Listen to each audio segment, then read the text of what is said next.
Hello and welcome to Build Up to a Good Game. And we've got an hour and 5 minutes away from kickoff as Liverpool take on West Ham United at Anfield. Don't worry, Gonzo will be along. He's supposed to be here. He's late. He's not here. Anyway, no Declan Rice today. I can confirm that the Declan Rice will not be playing for West Ham this evening at Anfield. I don't even think he's in Liverpool. I believe he's back in London. The official word is, if you like, or what will be the official word is ill. I got told he's got a cough. So he might not even be unwell. He might just be rested up, and for whatever reason, we're going down the line that he's ill and it won't be partaken in today's game. But whether he's rested or not, it's believed that he's going to be available for Thursday, though, in Sevilla. So not to worry too much. The belief is that he will be available on Thursday in Sevilla. It's just that today he's sick. He's ill. So anyway, the official lineup will be out in about 3 minutes' time, so we'll grab that when it comes out as well. Good news for West Ham fans, though. Crystal Palace are currently 2-0 up at the Molineux. Wolves are 2-0 down at home to Crystal Palace. That helps us in our bid for sort of top 7 football, top 6 football. Bad news, though. Bad news. Aston Villa are absolutely smashing Southampton. Of course, we play Aston Villa next weekend. The one winning 9 Villa had until last weekend, and they beat Brighton, and now they're absolutely thumping Southampton. So 2 wins on the bounce before they play us, getting their confidence back just in time before they come down to London Stadium next Sunday as well. So good news and bad news for the results around the ground so far. Anyway, let's see what some of you are saying. Since Gonzo's not here, you guys are going to have to keep me company. Hammerhead says Declan Rice relaxing during this one. I'm not sure he'll be relaxed. He's resting, but I'm not sure he'll be relaxed. But he also wants to see Souček, Kral, Lanzini, Noble. I'm not sure you're going to get your wish, actually. From what I believe, I think he's the only player missing, but we'll get official confirmation in a couple of minutes' time. Clayton says, hoping we rest the majority of the first 11 for the Sevilla game. I don't think that's the case, which... where is it? Someone, I think it was Dave. I could find Dave's comment. Dave basically said that he's just resting. It might very well be the case, but I find it weird to rest just one player. I think you either rest 4 or 5 or none at all. Do you know what I mean? It feels a bit weird doing like a halfway house for this one. Antonio, we'll wait and see if he's in the starting 11. I think he would have been rested as well if it was up to myself.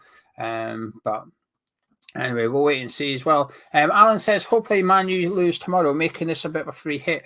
I agree. It's late on the preview. I remembered 2 years ago when we were in that relegation battle.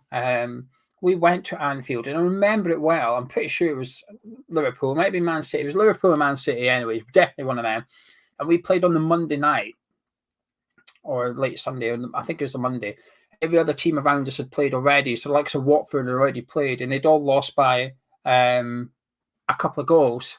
But we lost by 1 goal in that game, and it turned out to be the best result of the teams around us. We could be heading into sort of that scenario. Now, let me add Gonzo. He's giggling. I know what he's done. You've been sat in the review, haven't you? I have. I even texted you. I said, do you want me to start, mate? Are you struggling?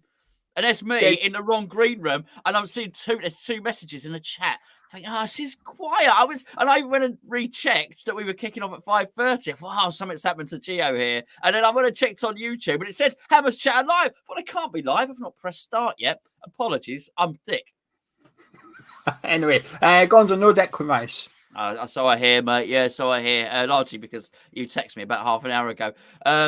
Is the team out? Have you read the team out? No, it's literally just out this second. So I'll read out now if you wish. Yes, please. The West Ham team this afternoon, Charlie, I've got it right, so you can click the button. Fabianski in goal with Ben Johnson, Craig Dawson, Kurt Zuma, and Aaron Creswell at the back, or possibly 3 centre-backs or wing-backs, because Pablo Fornals is also playing, alongside Thomas Souček, Manuel Lanzini, Vlasic, Bowen, and Antonio. So only Declan Rice is missing for the Hammers tonight. So Rice sort of comes out of the team, and Vlasic goes into the team. What do you make of it? What's your thoughts? Well, Lanzini playing next to Souček with I reckon he's going to play Vlasic central. I think he'll stick with Fornals wide. I think we might have the old 3 at the back. Yeah, it again. I'd imagine that's what he's done. I mean, big loss with Declan.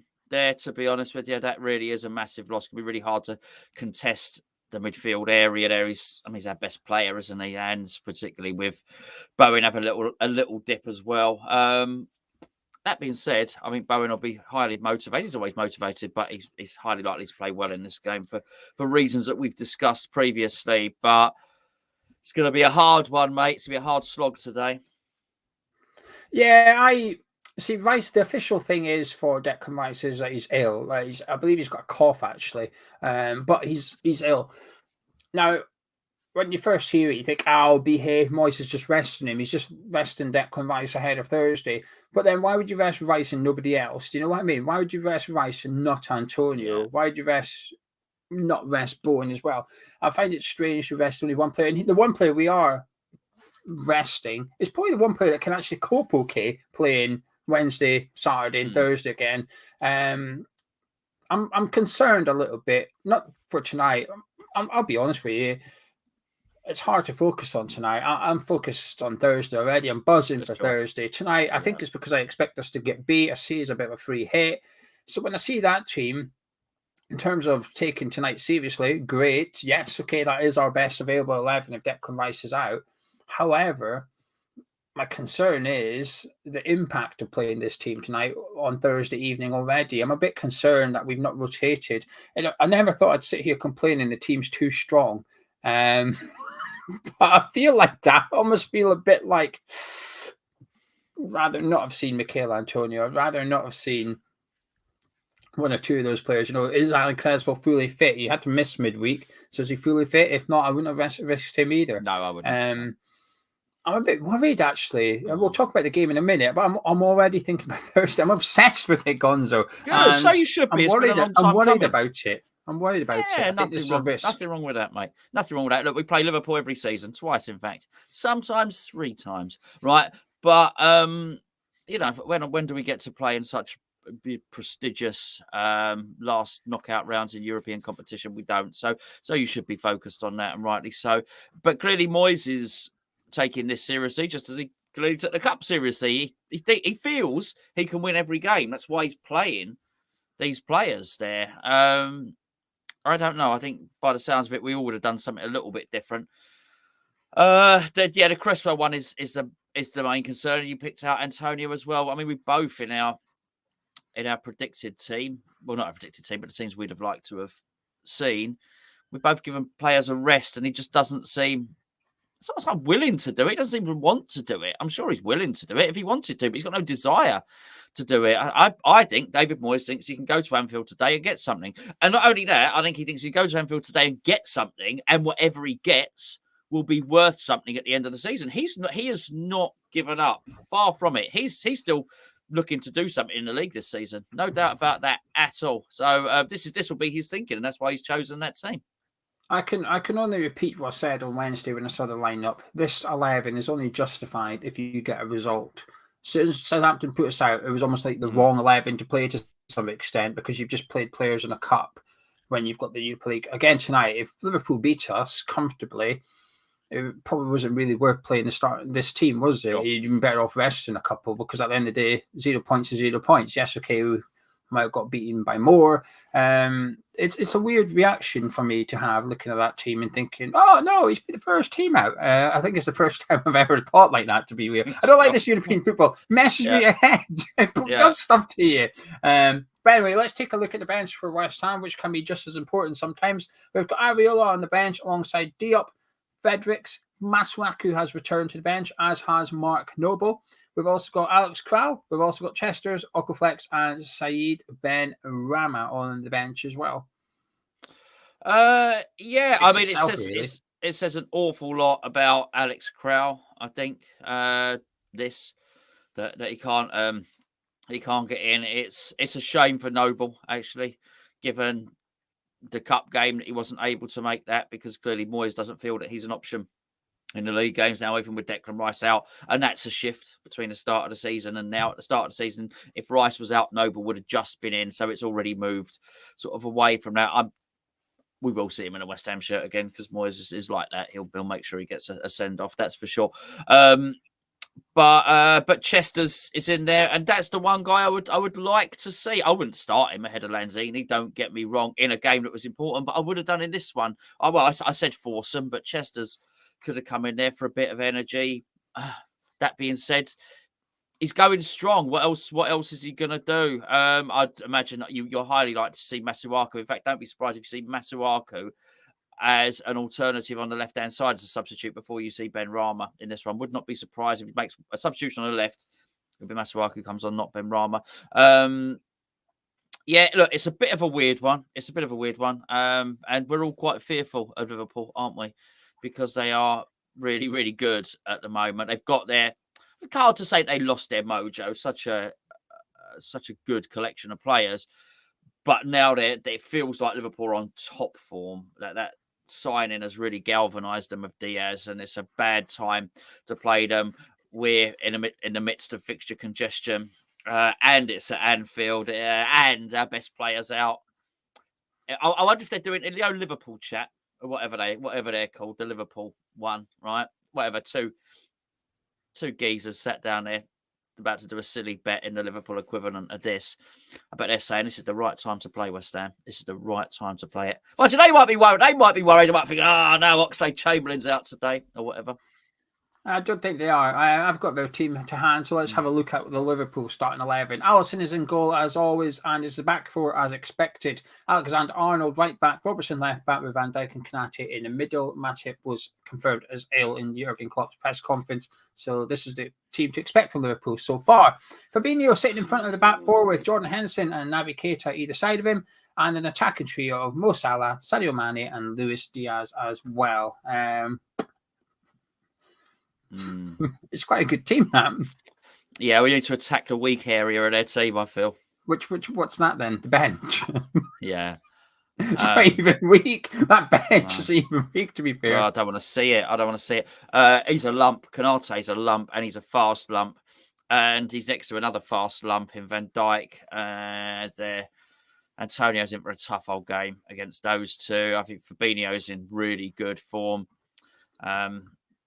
Henderson, okay, but you can't call Henderson a weak link. He's their club captain, isn't he? I guess.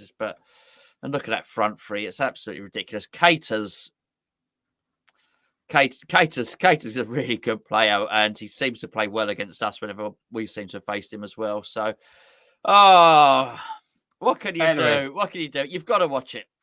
The knife has been stuck in. Let's twist it with the Liverpool bench. We've got James Milner. We've also got Keller, got Joe Gomez, Jota, Minamino, Oxlade-Chamberlain, Harvey Elliott, Origi, and Curtis Jones.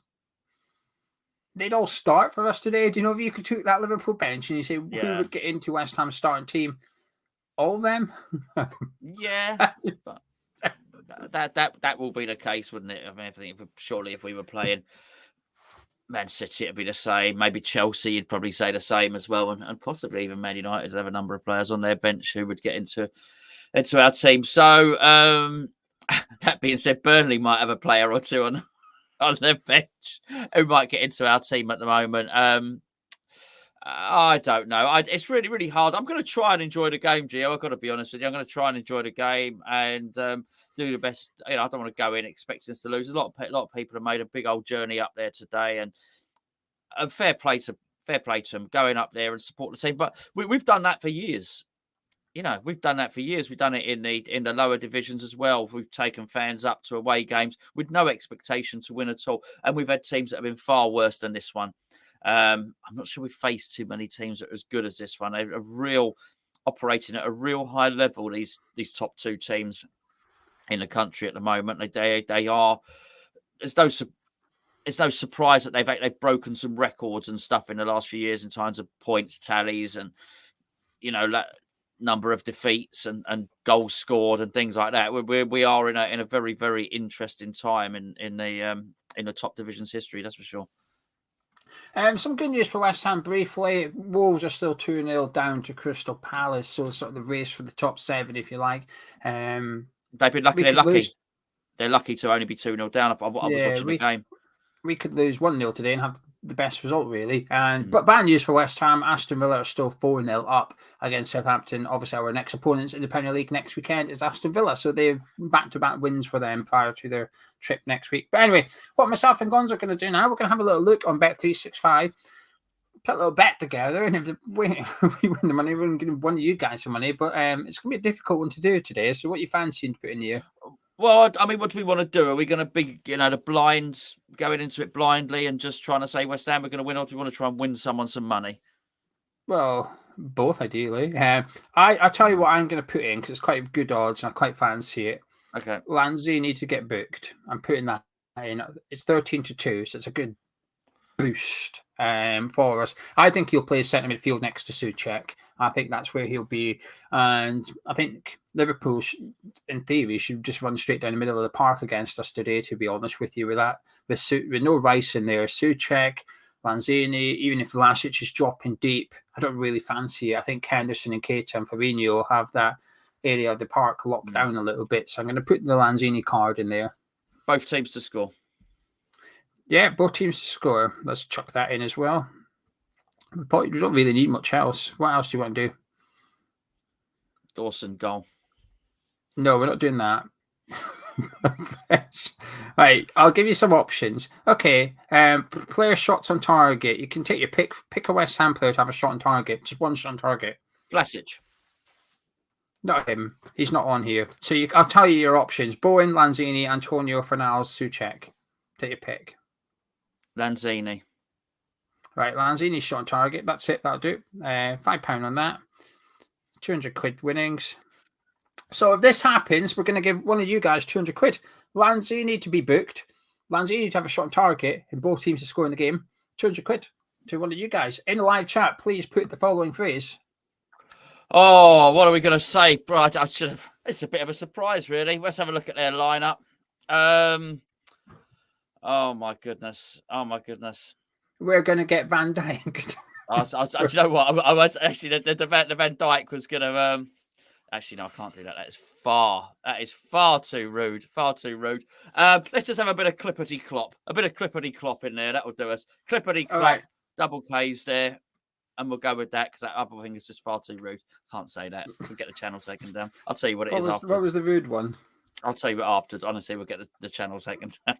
State of my mind. Tell me it. Tell me without the player's name, and I'll be able to. What player were you going to use? No, I'm really not. It's wrong on every level. So I'm not gonna do that. I'm unsubscribing. Yeah, he's a wrong one. If people get offended by it, I'd rather they did unsubscribe. I want the funny people to stick around. The ones that can't take the joke. There you go, clippity clop. That'll do. Clippity clop. Right. Anyway, you've seen the teams, Gonzo. I mean, normally this is where I say what you're thinking, but no, you don't know. Are you surprised? Are you surprised he's started? No, his first 11. No. Okay, we've already seen this season. Worried? Yeah, I am. I'm worried, but only for Sevilla. He's shown form for doing this already this season. We've had this congestion already, and he did exactly this. He thinks it's enough to get through, regardless of what he said in the press conference where he got tetchy and said, "Oh, we need a bigger squad." I think he says the things. I think he walks out to the press conference. He just can't quite help himself. We've all got certain things we do in life and we can't quite help ourselves. Mine's eating crap out the fridge, but just I know I should have a salad, but I just can't help myself. Right? He can't help himself. He really can't, and I think this is it. He honestly feels he's going to win every game, or not just win, get something. He might feel I'm going to get a draw from here. We're gonna get a draw here. He might feel that he's seen something in Liverpool. He might feel he's seen something in Liverpool that he can exploit. I don't know. I really, really don't know. It's strange. It's strange. But I don't think. Look, let's get one thing right here. This won't be Liverpool's most looked forward to game. We will be seen as a bit of a pain in the arse. It's easy for us to go on a bit of a downer because the transfer window, lots of things. Other teams, they just look at the league, and then they look. Everyone here meets people that aren't West Ham fans, and they all say the same things. Oh, God, Bowen's good, isn't he? And people say stuff like that. The perception is that we're having a good season. Do you know why? Because we are having a good season. That's why. So Klopp will be looking at this. and they won't be expecting an easy game. They don't care that we were crap against Southampton and stuff like that, and we're only in the second half. So it's all about perception. It's just us, because it's us and because we care, because we're West Ham fans, we worry about it. And we think we're a bit pessimistic, aren't we, in those sort of terms, because of the transfer window, because of everything else, because we've traditionally been up and down the divisions and whatnot. This has always, traditionally, been a really tough fixture at Anfield for years and years and years, because they've always been good. We've done a list. It feels like we've performed better against Liverpool in the last few years than we had done historically. I feel there's been a couple of results, even over the last couple of years, when they've won and perhaps they shouldn't have done. But there they are. We're in a little lull. We're in a bit of a dip at the moment, and they are really resurgent. I don't feel that our league placing at the moment is probably reflective of the form we're in, and that's why we're a bit worried. Because as West Ham fans, we know that. As an outsider looking at the league, you think, oh, West Ham are doing all right, aren't they? Well, one win at Anfield in 51 years for West Ham. No wins in 14 games for David Moyes as manager at Anfield. So it doesn't really bode well. I think the team he's picked puts pressure on him a little bit. You said we might get a draw. I think he's put a bit of pressure on himself, Moyes, to go and get a draw to justify picking that team a little bit. What I will say is there's still 4 full days between now and Sevilla. We've got Sunday, Monday, Tuesday, Wednesday until we play again. So it's still a decent bit of time. But bear in mind, in the build-up to this game, Moyes was complaining that he plays 3 games in 6 days, and he was saying about how he Premier League stitched him up a little bit and stuff, which I don't necessarily buy into. But for someone to complain about fixture congestion and then play the same team over and over again, I think, well, hang on a minute, you can't. This is where you can't have it both ways. You can't do it. You have to look at Southampton and Liverpool, our 2 opponents. Look at them during the week. Both of them rotated the teams. It's not done Southampton any good. They're 4-0 down at Villa Park at the minute. But they rotated the team to keep it fresh because they thought, well, we've got fixture congestion. We will do something about it. We've got fixture congestion. We're going to complain about fixture congestion, but we're going to do nothing about it in terms of picking the team. We're going to go with the same players as always. I think it just puts a little bit of pressure on us, but you never know. I mean, this is our best chance of getting something from the game with that team on the pitch, really. I think it's important for Fornals. I do think it'll be 3 at the back today. So therefore, Fornals will be in his left wing back role. I think it's important he gets this 90 minutes under his belt, assuming that we're going to keep formation for Thursday evening. It's probably important for us to try Lanzini next to Thomas Souček. I think that's what we'll do. If we're playing a front 2 like we saw against Southampton, then it's important that we do play a front 2 tonight and Bowen and Antonio get used to each other as a partnership, because I thought Bowen played poorly against Southampton. I think in the first half in particular, there was a couple of half chances for him. I'd expect a striker to do better than what Jared Bowen did. All you have to do is look at that first chance early on. He could have went across Stevens, but he didn't. Stevens was allowed to come across defender. Broja comes on, goes straight across Craig Dawson and gets a penalty. That was a striker's movement, something that Jared Bowen's lacking a little bit. So perhaps it's important that these players play tonight to get ready for Sevilla, but just think it's a bit an unnecessary risk, and one that I always think it's risk v reward. I like to bet. I like to bet. I see gambling as risk versus reward. And I'm not sure the risk of fatigue here, the risk of playing these players getting injured, is the outcome. The likely outcome is we're going to lose anyway, regardless of who we play. I'm just not sure it's worth it. But anyway, let's take a look at what the live chat are saying. Get your comments into the live chat now. It could be about the West Ham team, the Liverpool team, how you see the game going. Let's see what you guys are saying. I didn't mean to click on that one, but Hughes says Batman Robin pinball didn't last very long. It's there. Literally, that back one. Jeffrey says if Fornals plays in the middle with Souček, it would be genius by Moyes. And Clayton says he doesn't understand how Moyes cannot play Alex Carr. Let me see the variable on the chat. Jimmy says, why is he not there? He's got an illness. I think someone said chest infection. I think that's probably the official term from it. I got told earlier today he's got a cough, which I find difficult to believe. I find it difficult to believe that cough is stopping Declan playing. Bear in mind, he played earlier on in the season whilst ill and stuff. So maybe did you never phone up and take a day off work with a cough, Gio? Not really. No, I just got on with it. It's Gio here. Can't come into the... No, because when I was a manager and someone rang me and said, I can't come in today, I'm feeling sick. I said, okay, but why can't you come to work? I'm feeling sick. No, you've told me you're feeling sick, but you've not told me why you can't come to work. So did you say, because obviously you've got to be a bit stern there, I noticed. Did you say to them, I don't believe you've got a cough? Did you make them cough? No, I believe they've got the cough. I just don't believe that's enough to stop you coming into work. Oh. Anyway, Rudy, Alan says, I agree with you fellas, but he'd have critics if he vested players too. Do you know something? I think the critics would have come from away from West Ham. Do you know something? And also, with the greatest respect, so what?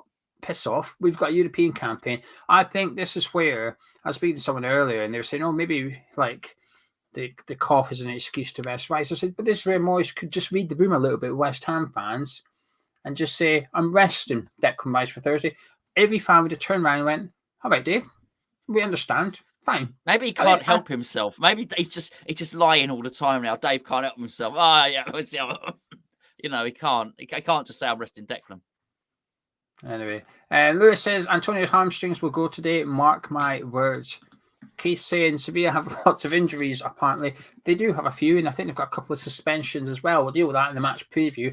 I think they played last night though, Sevilla. So they've got 6 days until their next game, which is against us. So they're in good condition, I guess. The players are fit, obviously. Ian is asking if someone gets sent off today. Is it carried into the Sevilla game? No, completely different tournament. Should have fielded the B team. We don't have one. Someone's going to get hurt. I think the youth is that a threat? He's threatened it. You should have played the B team. Someone's going to get hurt. He's going to take it out on someone. It's Moyes. Mitchell, who's a Liverpool fan but a really good subscriber of the channel. A nice guy. Mitchell says, second time of year, I don't want West Ham to win. Good luck, lads. We're on fire at the minute. And Leo's kindly reminding you all to make sure you subscribe to the channel and drop a like on the video. Very kind of Leo to do our job for us. Or someone's going to get a... Sorry. Paul says, call me mad. Mad. You're mad, Paul. You're mad. But he would have liked to have seen Kral start with his fellow countryman, Souček. Clayton says, we're not having a good season. Our season has been average since Chelsea. We are scratching around. What would be a good season? I think we are having a good season. Constitute a good season? Actually, don't do it now, Clayton. Tell us of a good season. How high we've got to finish up. It's still a good season. It's just a disappointing. I think the disappointment comes from not capitalising in January rather than anything else. Elbow 73 makes me angry again when I see Southampton getting thumped 4-0. Jamie says it's a chance for some of our players to get that starting place for Sevilla. I hope so. Well, it's the same players. They've sort of almost got it. They always guaranteed it, aren't they? They guaranteed the starting place for Sevilla. Almost all of them. It's many shirts up for grabs, I would say. Well, Vlasic. No, Vlasic can score a hat-trick today. And if Declan's fit, he will not play against Sevilla. There's 0 places up for grabs. And someone might get hurt. I agree with that, actually. I'm looking forward to watching a certain Liverpool forward diving for a penalty. Well, I'm dreading watching it. I know. That Diaz has just been terrible, hasn't he? Carolina says, has 0 expectations. Teams should be out there playing with freedom, so you never know. Fair. All right. Clayton says, we'd like to have seen Kral, Vlasic and Forson in midfield, while a lot of us thinks we're going to be playing 10 defenders and no midfielders or strikers. I agree. It'd be heavy counter-attack today. Heavy on the counter. We'll just sit back. Alex says, we're resting our best player, which gives us little to no chance of winning. So why not rest our only striker and best centre-back? See, that's my thing. I don't think he's resting Rice. Otherwise, what's the point? Why rest just Declan Rice? I don't get it. There is no method in resting only Declan Rice. Maybe he actually does have... Maybe just actually does have a cough. Then if he does just have a cough, I'm bloody more worried for Thursday because Declan's got a cough. He's got a cough. But, as you said, Geo, don't go phoning up Geo and saying I've got a cough because he won't accept it because Geo is a hard taskmaster. He'll say, I know you've got a cough, but that's not good enough. A cough's not going to cut it, Declan. You can still play with a cough. When he was the manager, the branch manager, people used to phone in. I'll tell you where I got that from. What? Hop to work. I'll tell you where I got that from. Do you know when you were at school, you have 1 or 2 teachers you just respect a bit more than other teachers? 1 or 2 teachers that genuinely influence you when you're going through school. I obviously had one. He's called Mr. Faulkner. He's my graphic communication teacher. Mr. Faulkner? Yeah. Okay. Mr. Faulkner, yeah. my techie drawing, my graphic communication. He was my teacher for that. And there's two things he said that always three. One of them was, if you're eating that Mars bar, you better have one for the rest of class. Which tell us the other two, Geo. Tell us the other two things Mr. Falk needs to say. Yeah. First one was, teachers are a fountain of knowledge, and pupils drink from that fountain. Oh, today sounds a bit wrong, but you get what he's trying to say. Oh yeah, you get what he's trying to say. Yeah. And the second one, I remember somebody in the class said, "Can I go to the toilet?" And he said, "I don't know. Can you?" And they were like, "Well, that's why I'm asking you. Can I go to the toilet?" And he was like, "I don't know. Can you go to the toilet?" So what he's trying to say is, you're asking the wrong question. You're meant to say, "May I be excused to go to the toilet?" He just said, "Yes, of course you can." But the question, "Can I go to the toilet?" it implies, am I capable of doing the toilet? And so, you know what I would have said? I would have said, the thing is, Mr. Faulkner, is children are like a fountain. And if you don't even go to the toilet, I'm going to piss on the classroom floor. Should have done. Reg says, why do you guys think Sevilla's more important than this match? I'd rather go for fourth, and to be honest, every game should be as important as the next. Yeah, but it's not, is it? It's a bit like saying, I don't know, you like everything as equal as everything else. It is, you're going to pick and choose, aren't you? But apart from David Moyes, who David Moyes clearly does think that every game is important as the next. I've got a little favourite. Maybe that's David Moyes. I'm not messing with him. That's why I say someone's going to get hurt. What I will say to that is, I don't think we're going to get fourth, but what's the point of qualifying for European football if you're then not going to prioritise European football? I don't get it. I think you should prioritise the Sevilla game. Yes, okay, fourth gets you Champions League, but so does winning the Europa League. So it's 6.5 a dozen, really. I just think I don't know. I just think you have to prioritise Thursday night, and I think you have to prioritise next Thursday over Aston Villa next weekend as well. Fortunately, Wolves are losing, so it's not like they're gaining on us either. If we were to sort of throw this match kind of thing. So, Tom says, "I hope we don't sit back and try and absorb wave after wave of attack in hope of scoring on the break." That's exactly what we're going to do, Tom. Purple says, "We have to see Okoflex do." Yeah, you will. You might get a quick camera shot of the dugout at some point. You might warm up at one point. Hopefully that's enough for you. Hopefully that satisfies your viewing of Okoflex. That's all you're going to get to see. Keith's also hoping to see a couple of the youngsters get some game time. No. Be nice. Lewis, Liverpool do play such a high line. We'll have chances on the break, but we need clinical. I agree with that. I agree with that. I quite liked when we played Southampton, the one thing that impressed me in the first half with Bowen and Antonio was, because we were playing up front together, they were sort of drifting wide a little bit, pulling their centre-backs into an uncomfortable area. Either they go with them or they leave them be. And Southampton's defence plays very similar to Liverpool's, which is quite high. Full-backs get right up the pitch as well, leave loads of space in behind. But they are good at high line to Liverpool. I think their opponents have been caught offside 45 times in the Premier League, which is about 10 more than anyone else. It's a really ridiculous number. Must be that neuroscientist they've got. Yeah, he knows what he's doing. Knows what mental. Just hold your line. He sold him. He sold Liverpool players. Playing in the back line is like a fountain. It'll be fluid. Oscar says he would have liked to see more players rested. Feels like a waste of energy if we lose. Kevin Orr says, done well at Old Trafford when he lost a last-minute goal. Perhaps Moyes encouraged to go big in away games. What I will say, though, is Man United were crap at that time. It was almost like a good result for them rather than a bad one for us. And B, we weren't particularly great in that game. We barely threatened De Gea's goal. Moyes encouraged to go big in away games, maybe, but I would break that down and say away to the Sky Sports top six. Moyes is very flaggish.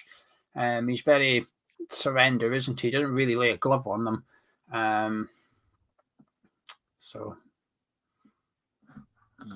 Robert, with a big question, is your hammers the right way up? It must have been wonky the other night. Someone asked you the wonky and you said no, it must have been. They're fine. Don't worry, we're good. Ionic says our all-important goal difference is going to take a heavy beating today. Brad is asking, is that how we feel in the time of COVID? I think you meant a cough. Well, I don't make the rules, but the rules are you don't have to isolate anymore. So, don't you? What, even if you have it? Anyway, I don't actually know what I'm done. No, I don't even want to talk about it. You don't. Keith said Moyes will see the league as bread and butter, and this match more important than Thursday. I think it's everything. I really do. 11 men to do everything. I think that's what he thinks. Stephen, with a nice comment. I like these context comments because we played great football earlier this season. This is why people are so frustrated with recent performances. Every bad game we play, Moyes loses some of the equity he built up. Well, Stephen, where have you coming at that us with that calm and composed? Don't be coming on here with all those reasonable comments.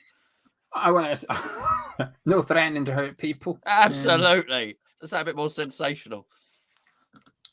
Paul says his jobs. Alex Carr's job description is to impersonate Sideshow Bob as a footballer, travel up and down the country, sit on the bench, occasionally limber up, but return to bench. I'll tell you what, there could be an interesting development with Alex Carr in the next couple of weeks, actually, because there's a bit of pressure being applied to FIFA and UEFA at the minute to open up the transfer window for Russian and Ukrainian-based players. Now, Carr is obviously contracted to a Russian club as we speak, so it's entirely possible in the next couple of weeks there may be a transfer window opens for players contracted to Russian and Ukrainian clubs. So obviously Alex Kral, West Ham could then possibly purchase Alex Kral if they wish. Well, I appreciate it's unlikely, but I'll tell you something. Would you put past David Sullivan to sniff out a bargain like that? Everything's so brilliant. We can get Kral for half price here. I certainly wouldn't anyway, but that's the thing. There's a thing going on with FIFA and UEFA at the minute, try and get the footballers away from these clubs so they continue their career, if you like. So what you're going to say, send him back. That FIFA would seize him as one of the Russian assets and sell him off. We might send him back. It might be a case of, well, here's your pro rata refund on the loan terms you paid because we're going to flog him to another club for 10 million or something. So here's your $500,000 back or something. So I feel sorry. I feel sorry for him. Actually, he hasn't had a fair chance, and that's just what I think. But I never felt that he was wanted anyway, him or Areola. So I just think they're going back. It's as simple as that. Right, let's see what you're all doing here. Keith says players will play more matches but train far less. And Paul says on this occasion he's with Moyes. You can't throw kids in at Anfield and go to Sevilla after a landslide defeat. Any other team, I would say, play Aquaflex, etc. We understand why Moyes has done it, though. We just don't agree with it. I remember my old manager, and while I'm talking about things, I say this to Gonzo sometimes. What's his name? Was your manager? What was this manager Faulkner? No, it wasn't manager Faulkner. Different name. Yeah. What's right isn't always what's best. I remember him telling me that. So what is the best team to play tonight? It's the team that we're currently seeing. But is it the right team? I would say not. Was he the one that did the pigeon as well? Not did a yes, pigeon. Yes, he did. It was him. Wrong. It was him that told me the pigeon one. Either the pigeon or the statue. Him a lot. Take your pick. You quote him a lot. Yeah, absolutely. He was very influential in my career. If it wasn't for him, I wouldn't be sat here with you today. Butterfly effect, didn't it? I get that. I guess so. And let's give Mr. Faulkner some credit as well. You also wouldn't be sat here if it wasn't for Mr. Faulkner and the fountain. And the drink. I would have ate more Mars bars though during my graphics communication. I would have ate more. You'd be filling the screen. You'd just be filling the screen more, wouldn't you? Like that. We did take in one of our last ever lessons in graphic communication. Myself, and my friend Duncan, who used to also consume Mars bars during graphics communication. Only the 2 hour long ones though, because it was 2 hours long. That's a long Mars bar. How a Mars bar that lasts 2 hours long? No, the drawing would last 2 hours long. But anyway, one of the last lessons we did take a Mars bar for everybody. So I mean, there was only like 10 of us in the class, so it didn't cost too much. £2 or something. You really did live in a rural place, didn't you? It's because not everybody chose it. Graphic communication. This was like. Does it mean anything? How can a graphic communicate? Well, I guess there's one underneath us that is. I see. Like. Excuse me. Yeah, absolutely. Absolutely. I went to school in Gantsill. There was 1 million people in each class.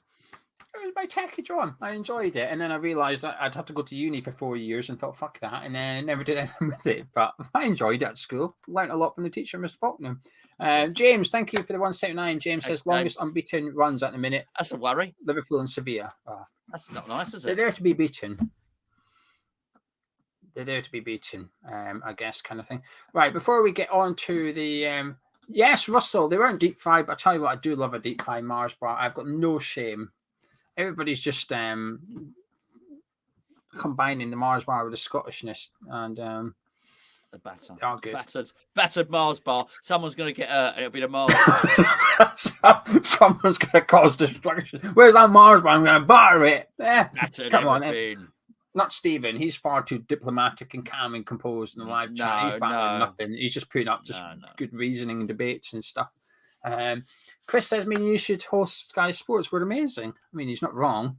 He's not wrong. He's not wrong. But he is wrong. We are not going to host Sky Sports at all. They wouldn't let us. Imagine letting us loose of all that technology. I'll be saying, what's communication? Look at this yellow thing. What do we call that, Geo? And Geo will be saying, well, I have done graphic communications. I can tell you Mr. what that is. And we're now. Proud. Oh, hold on. I've just got something going through. We're going to our correspondent now, who's outside the London Stadium. Mr. Faulkner, what do you think? Mr. Faulkner here. I'll tell you what, outside the London Stadium, it's like a fountain here.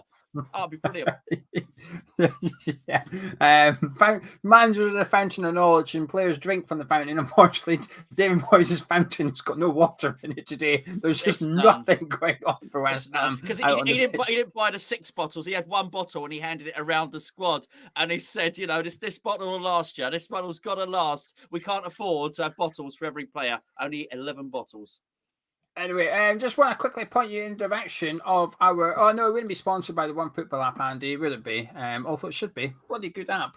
Point in the direction of our Patreon, though. Patreon.com/Hammers Chat. If you want more Hammers Chat videos, you want more of myself and Gonzo, you can head on over there. If you don't want more of myself and Gonzo, you can head over there anyway, because we also provide perks such as online discount giveaways. I've still got some of the giveaways. We gave this away last month. We're giving away this... Giving this away this month. We've got a signed Fabianski shirt, signed captain's armband, signed pictures of players. I've got stuff all around me at the minute. Patreon.com/Hammers Chat. Link is in the description. You wish to support the channel, you can do from £3.50 per month. However, if you join up for a whole year subscription, you save 10% on your annual bill as well, including the player ratings, which will be live tomorrow at 11:30 for all tiers of the Patreon bar. The podcast only one. Myself and Gonzo will be live tomorrow, where we do the player ratings from tonight's game, an in-depth discussion around how we felt each player performed. Right, Gonzo, can I get any final words from yourself? And live chat, put your score predictions into the live chat and make it clear if you're putting West Ham or Liverpool, because often you just do 2-1 and we just assume it's a West Ham win. So today, be a bit more accurate, please. Get your live chat get your prediction in the live chat. And Gonzo, can I get your final words, please? Yes, what James is saying, James Gunn, that does not happen when you join Patreon, by the way. I just so as you're clear, that ain't going to happen. You're quite safe with us. I think we are going to sit back. I think we've had a few comments on there suggesting we are going to sit back. We're going to sit back and make it as difficult as we can. We're going to leave no space for Salah to run in behind.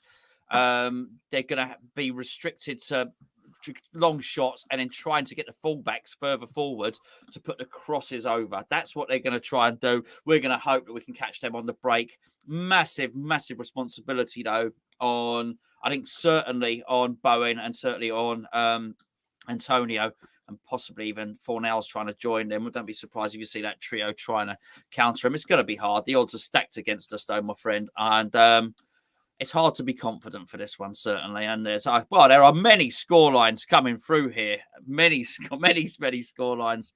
It's going to be... It's hard. It's hard. Does he get a free pass, Gio? Does he get a free pass on this one, or does the team stop him from getting a free pass? Team stops him for me. I think he would have got a free pass from myself, but because he's sort of that team out, I think it puts a lot of pressure in. Like I said, I think you have to get something to justify picking this team, really. I think it's a bit harsh, but, it's a difficult place to go in normal circumstances, i.e. we didn't have the Europa League. We'll play tonight next Sunday. It would be a good team. That would be our best team available on the night. I think it's good to see Vlasic in there, actually. I'm keen to see how he gets on. I will say this. I'm glad he picked Vlasic over Benrahma. I will say that. I think Vlasic is perhaps a bit more suited for this one. Rice has told us he's one of the strongest players he's seen. Let's see it tonight. We're going to need something. We're going to need support for Antonio. I hope we play more like we did against Wolves in terms of the setup and the formation with Vlasic and Bowen in sort of number 10 positions rather than Bowen up front alongside Antonio. I hope Bowen drops back a bit because I thought he was rubbish against Southampton. So we will get some opportunities tonight. We won't. There will be no shots at goal from West Ham. My worry is that Liverpool are just very versatile. They can score from long range. They can score from crossing it in. They can score from set pieces. They can score from playing their tippy-tappy football. They can score from counter-attacking football. There's hardly any methods or ways that Liverpool cannot score. Luis Diaz, since he's come into the Premier League, since he's been here, I think he's probably the best player I've seen in the last few weeks, one-on-one with a defender in terms of just going past them and stuff. So Ben Johnson and Craig Dawson's got a tough gig tonight. I think Dawson's going to be in for a long afternoon, to be honest with you. The only thing that will benefit him is that we will sit so far back. There's not that much space in behind him. But I think it's difficult to see anything other than a Liverpool win. Pressure's off us. All the pressure's on Liverpool. If we can get a 0-0, a 1-1, I'll be absolutely buzzing. I'll come on here bouncing if we can get a draw tonight. Wow. Yeah. It'd be massive.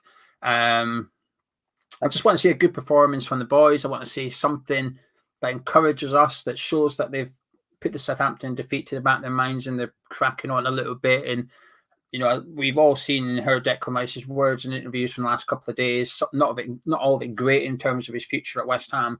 But one thing he did say was when it comes to the big games, they always up their game. The adrenaline gets going. And he's referring to the Sevilla one, but this is a big game. Make no mistake about it. Every player in that West Ham team at some point when they grew up probably dreamed of playing at grounds like Anfield. So they've got to go out there and perform for the manager. And I just hope that me and you feel that their places are guaranteed for Sevilla on Thursday. I just hope the starting 11 tonight don't feel like that. And actually they have to go out and give 100%. Because if I was Aaron Creswell, I'd be a little bit hesitant tonight. I think, well, I don't really want to get injured. I want to be playing in Sevilla, please. You know, I'm the other side of 30. This is my last. I've only got 1 or 2 more years left at the top, and then I'm done. You know, I want to play there. If I was Antonio, I'd be thinking, there's no other striker. I'm just going to jog about up front for 90 minutes, and then I get to play in Sevilla on Thursday. Happy days. You know, I'm really glad that you're not Antonio Aaron Cresswell. I've got to say, I'm really glad, because otherwise we'd be in real trouble when we're onto that pitch. Where's Antonio? Where's Cresswell? He's on the video with Gonzo. And I'm pretty sure that Declan Rice, when he gave his quote, he actually said, when we face the big teams, we often up our games. Brilliant. Anyway, right, don't go anywhere. We're here till the full time. We're here till the full time whistle. Kickoff is 17 minutes away, but we're right here until full time. And then after full time, we will do our live review. And the good thing is, in the last couple of games, I've worked out, once this video finishes, it automatically kicks you into the review as well. So you don't have to click anything. You can just stare at this screen for the next 2 hours, watch along, followed by a review. Not with myself and Gonzo, though, with this man, Charlie Walsh. How you doing? I'm muted. I caught myself, though, that time. There was a second there where I almost spoke back. I'm all right. I'm good. I'm tired because work. But do you know what? I'm jazzed for this one. I can't lie to you. I'm feeling it a little bit. I think we've got to bounce back. Vlasic is involved. I'm excited a little bit. I can't lie to you a little bit. I like it. You two are sitting here all dour like, oh no, we're playing good players. I'm like, bruv, let's go. Come on, let's take them. Who need? Bruv, bun them off. Bun them off. No, do you know what it is? I will say this actually. Can I say one counterpoint to your argument about, and this has been stewing. Can you tell this has been stewing for like half an hour? I think we should have played our strongest lineup today because they're all out of form. What are we going to do? Just put in a max boys of out of form. Now, don't get me wrong. I'm not going to say we're going to rock up against Liverpool and smash them. But if we get a good performance out of these players today, their confidence going into Sevilla is going to be way higher than it would have been if we left them out and then we go up against them after just being beaten. I think it's the right move. You make a good point, Charlie. But can I ask, as a percentage, what's the chances of us playing well tonight, getting a result, and getting our confidence up prior to Sevilla? I think all right. We suit playing bigger teams. David Moyes will be happy if we sit back and we just keep it tight. David Moyes will be happy. They'll go into that dressing room. He'll be like, "Well done, boys. You did your thing. You did your thing." Whereas if we go out there otherwise, it's not going to. Against smaller teams, when they sit back, they sit deep. We don't do it. Against teams who come at us, that's when we actually come alive a little bit. I think there's a bigger chance of that. I'm more confident today of having a performance that I'm happy with than I would have been against other lesser oppositions than Liverpool, I would say, to be honest with you. Well, don't get me wrong. Right, I'm aware I'm wrong. I'm putting it out there. I'm putting it out there for people to see, you know. And right before we disappear, Gonzo, what's your score prediction, Salvi? Oh, I didn't give one, did I? No. Liverpool 2, West Ham 0. Yeah, I said that in the preview. I'm gonna stick with that. Liverpool 2, West Ham 0. Anyway, Charlie, it's over to you. Thank you, Geo. Thank you, Gonzo. And thank you, of course, to Stuart Morris Accountants. You're accounting professionals. You need numbers done. I'm telling you, just get them to do it for you. Personal, business, whatever you're needing, get them involved. Based in Ilford, West Ham fans. That's why they hooked us up. Make sure to check them out. Stuart Morris Accountants, thank you very much to you guys. And thank you very much, everyone, for joining. Hope you're well. Hello, everyone. How are you? I've been sitting there stewing on that for like half an hour. I just needed to get it out. Do you know what I mean? I just needed to get it out. Because I'm looking at this team. And I'm thinking, can we complain too much about it being strong? Don't get me wrong. I understand what they're saying. I understand the point they're making, that this is a very strong lineup and we've got Sevilla and everything else. But we're out of form, man. We're out of form. We got to get back in form. The only way we get back in form is by playing. We're not just going to drop them and then all of a sudden they're here. No, I think we need to make some movements. I think we need to get that ball rolling again. We need to get those gears whirring. And I think this is the best way to do it. Sucks that Rice isn't in the team. Obviously, that's far from ideal. We don't want to sit here with Declan Rice ever out of the team, really, if we're being honest about it. And that is a big concern of mine. But outside of that, I'm kind of confident with this team. Not necessarily of the result. But I'm at least confident of the performance. You know what I mean? It's inside me. I had to get it out. How are you all? I hope you're well. On a scale of 1 to 10, let's start, shall we? And how we always do. On a scale of 1 to 10, 1 being the least confident possible, 10 being the most confident possible. And I suspect the mean average of this is going to be low. How confident are you of a West Ham result today? I would change it to performance, but I think we'll stay true. I suspect the numbers are going to be low. While I'm here, I'll also point you in the direction, of course, of patreon.com/Hammers Chat. It's the beginning of the month, which means it's the best time of the month to join.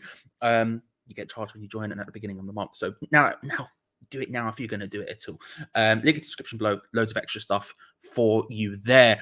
I will also say that, hey, it's on Sky Sports today, which means some of you might not be able to watch it.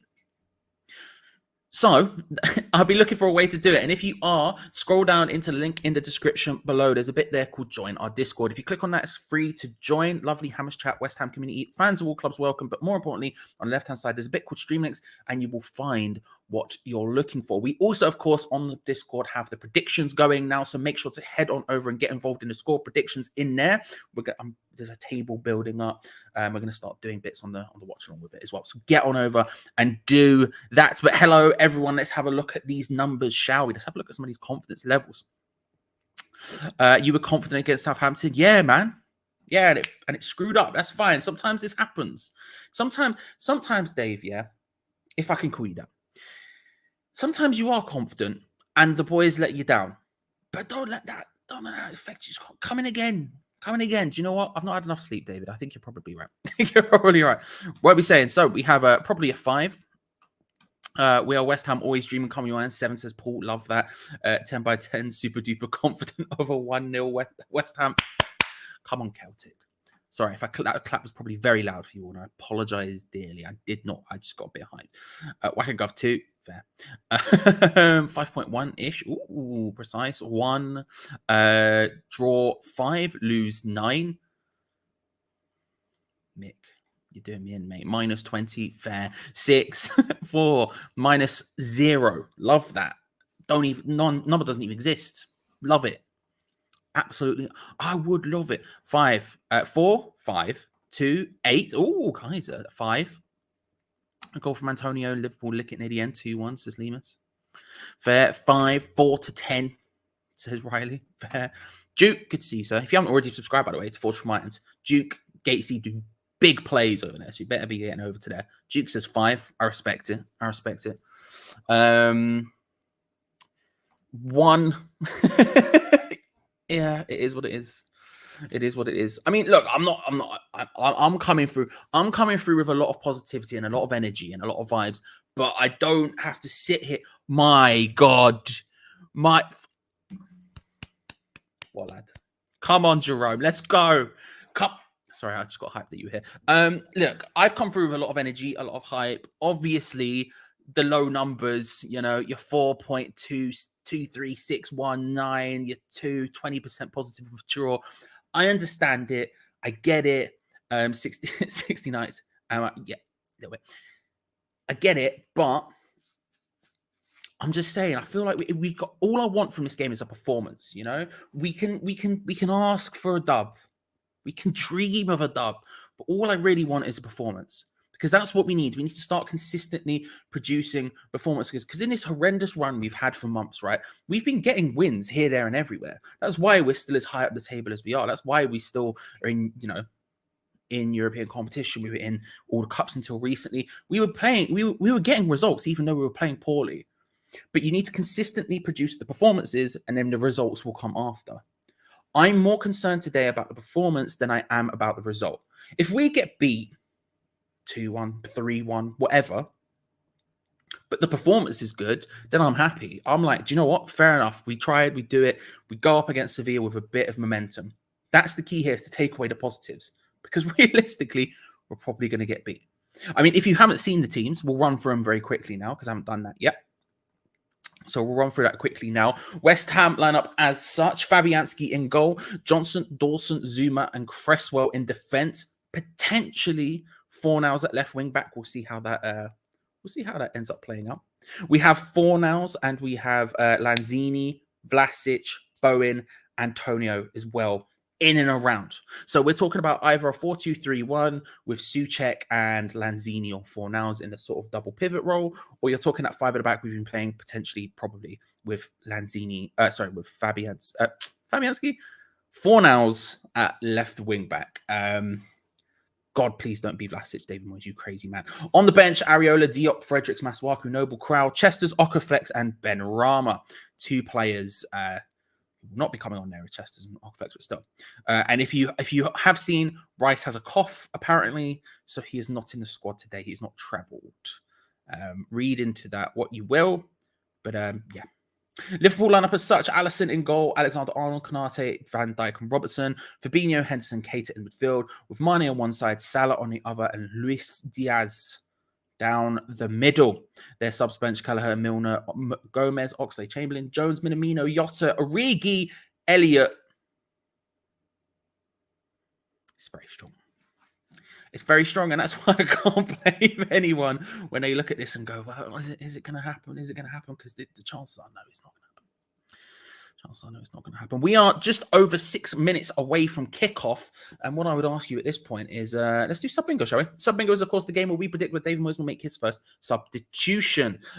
We're talking about minutes only here, although if you want to put a little bit of sauce on it, you're more than welcome to say he'll get substituted as well. I'll put the bench up so you can see it. I will say 69 minutes, because you've got to stay true to the cause, and it will be Ben Rama for Vlasic. That's my bet. Adam's coming through big with a West Ham Fan TV Hammers Chat AFTV crossover 4-3-3 formation. In goal, Graham, eyebrows, love that. Left back Gonzo, centre backs Ty and Lee, right back Scott. Knowledgeable guy, Scott. Love that guy. Well, to be fair, I love it on West Ham Fan TV, to be fair. But left mid, Nicky. Right mid, me and Nicky on the wing doing bits right now. Robbie and Geo, CMs together. Left wing, Expressions. Right wing, a Wild Expressions joins the fray. Joins the fray, gets involved. Mate, scary. He's explosive. Don't know what's going to happen there. Right wing, Dom. Up front, Ryan. Bam. Bench, Marcy, Danny DeVito, Sophie Rose. Big plays. Big plays. What bench that is. What bench that is. You'll have to see it. So look at some of these sub bingos. First of all, I just want to see what the Broomfields are thinking about Vlasic. I like to see Vlasic on the left, just because we need Fornals still in the middle of the park.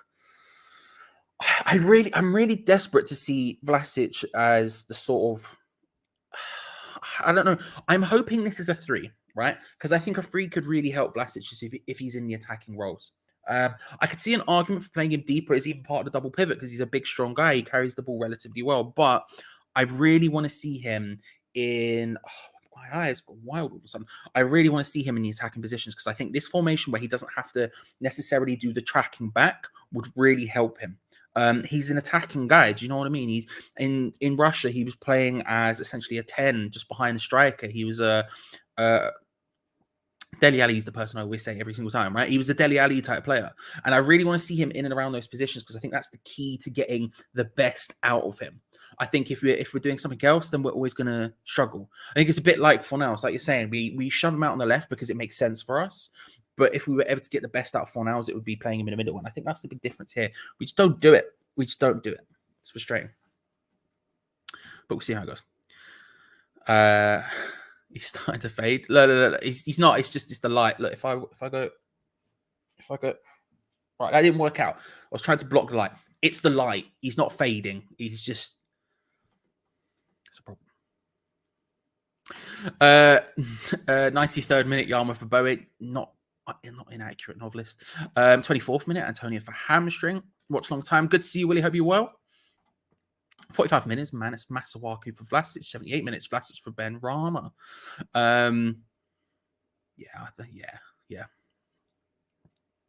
First sub, 93rd minute, Areola for Antonio.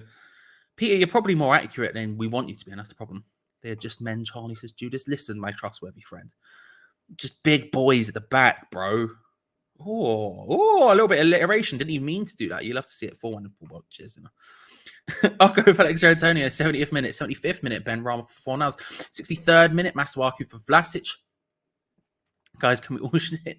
Thank you. I appreciate it, Paul. If you haven't already, hit that like button, everyone. 300 is the goal. We're at 126 right now. So 300 seems possible. 300 seems possible. Appreciate it. Thank you. We'd see players talk about how clinical Vlasic is in training. I'd love to see him as number 9. Agree, Crazy Cam. I'd love to see him up front with someone else. 9 by himself, like in a 4-2-3-1 or something. I want to see him up front. That's kind of why I want to see it, the 5 at the back. We'll see. We'll see how it goes, though. 60th minute, Vlasic for, oh, God, does it matter after? Well, you know. Luke, you got to pay the troll toll. Come on, bro. My G. Hope you're well. Do you like the hand movements?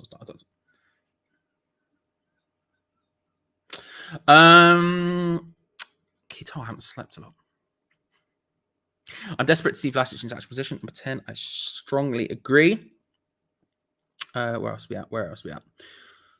Closer for luck. I might do that partway through the game if we have to. Do you know what I mean? It could be a pivotal movement. And I'll say this, we've got just a couple of minutes until kickoff now. So ladies and gentlemen, if you're just here for the build-up, thank you very much for joining. Remember, we are live throughout the entirety of this game, and you make this possible. It's not my watch along, it's not Hammer's Chats, it's our watch along, okay? Because I do this by myself, and so without you, it wouldn't work. So I need you to stick around if you can. Like the video, because we've got 300 goal. We're going to get there. I believe in us today. I'm coming through with a lot of hype and belief today. That's the vibe I'm going with. And if you haven't already, make sure to subscribe and hit that bell notification just so you don't miss any of these. Because we are live doing watch-alongs every single match day without fail. I've missed one since the beginning of the pandemic, and that was because work, I couldn't move it around, so I had to go to work. That's the one I've missed. Every single other one I've done, right? So come get involved, ladies and gentlemen. Come and get involved. I, of course, have the timer up so you know how far behind you I will be, because I will be a distance behind you. Let's be real.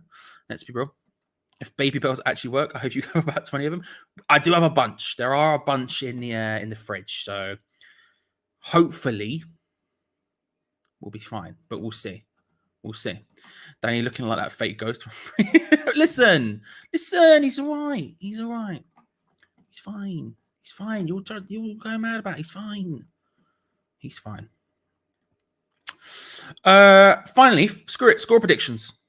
Let's get it, people. Score predictions right before the game kicks off. Last second score predictions. You've had time to see. You've heard both points of arguments from Geo Gonzo. You've heard my point of view. Let's get those final score predictions in. I'm going to say, I'll say 2-1 Liverpool, all right? But I'm confident of the performance. That's what I want out of this, is the performance. But I'm going to say 2-1 Liverpool. How do you feel, though? Let me know. I'm getting messages. Is what it is. Right, okay. Sorry, I'm getting messages from Geo. 2-1, 1-1, hopeful. I'm not jinxing it, lad. Fair. I respect it. 3-1. 2, says Alex. I respect it. My trustworthy friend is saying 2-2. Liverpool 3-0, says Raymond. 1-1. Chuck, good to see you. 3-0 loss. I'll take it. But, you know. Sadly, I think 3-1 Liverpool. Fair. Listen, I'm telling you, bro. Grantley could do bits. People doubt him, yeah. And then look at the moves he was busting out when he's dancing and that, bro. He could do bits. I'm putting out there. I love how, by the way, they cut to a West Ham fans holding up a Ukraine flag with irons in the middle of it, and then just one of the guys holding up was just someone. You know what I mean? 5-1 to Scouser, says Chris. 1-1, 2-0, 2-1. Ooh, Kaiser, come on. 0-0, I hope. Fair. Peach and Clips are in the building. Let's go, Deck. Big plays. Come on, let's go. I clapped away from the mic that time because last time I'm terrified of deafening you all. I'm sorry about that. 4-0 Irons. Let's go, Peach. Let's go. If you haven't already, subscribe to West Ham Random. Peach, hardest working man on West Ham YouTube. Don't care what anyone else says. He is. Man does more live shows than anyone. It's just crazy. 4-0, big confidence. What's up with Rice today? Says Mark, good to see you. He should be fit for Wednesday, apparently, but he's off with a cough, supposedly. We'll see how that goes. Like I say, I will put the timer on. Where's the volume on this? I need to turn this up. Oh, it's behind the can of Tango.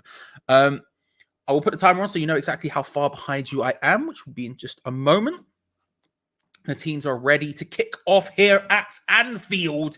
It is Liverpool versus West Ham United in the Premier League. A win here could be huge for us, but it's going to be a very uphill battle. Even me, who's come in with all the confidence in the world, recognizes how much of an uphill battle this is. They take the knee. Liverpool to kick off. Come on, you Irons. Let's go. He's clapped away from the mic. He's tapped that instead. Come on, you Irons. Let's go. Big plays. Deploy the boys. Liverpool versus West Ham United. Let's go. LFG. Let's flipping go, boys. Right, let's see. Boosh. Let's see what the formation is. Early doors, that's what I'm interested in. What is the West Ham formation? Where's Vlasic playing? Fornals seems to be central. It looks to me like a 4-2-3-1. Fornals in the center, Vlasic on the left, Bowen on the right, Antonio up front, double pivot, Lanzini, Souček. That's what it seems to me. We'll see if that develops, but that's how it seems to be. Didn't predict this formation, just two players in different positions. Yeah. A bit annoyed that Vlasic is out wide again, but we'll move. We move. Bob saying 1-0 win with breakaway, Bowen goal. Yes. Come on, Bob. Oh, Liverpool take that quickly. Take the free kick quickly. Salah's through. Salah hits it straight into the path of Fabianski. Stops it. An easy save, a routine save for Fabianski. But my God, we aren't going to be able to get away with many of those. A free kick, Liverpool won on about the halfway line. And right after it's done, they take it rapidly. Ball over the top to Mohamed Salah, who threw one-on-one with Fabianski. Makes himself big, and it's ended up being a relatively decent, easy save for Fabianski. But my God, we're going to get away with many of those, and I'm not going to count my chickens. Good work, Fab. Came out, made himself big. You know, all the stuff you need to. Rice has a cough. Supposedly. Is the stream in the Discord? I believe so, yes. I haven't clicked on it, but the link that's usually there is definitely what I didn't click on my incognito mode to watch the match because I don't have Sky Sports. That's not what happened. That's not what happened at all. And the thing that you're seeing on your screen now is not proof of that at all. Who knows? Footy bite. Anyway, so Andy Robertson getting down well down that left-hand side. Jared Bowen fouls him. It's a free kick in a decent area. A decent area for Liverpool. Dangerous times.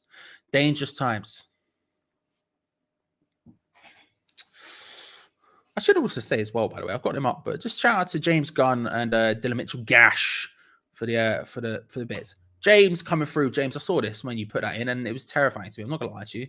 Not gonna lie to you, bro. But we move. We move. Alexander-Arnold whips in the cross from the free kick, hooked by Liverpool wide. Wide. He's saying Van Dijk is trying to say it hit the West Ham player. John Moss unmoved.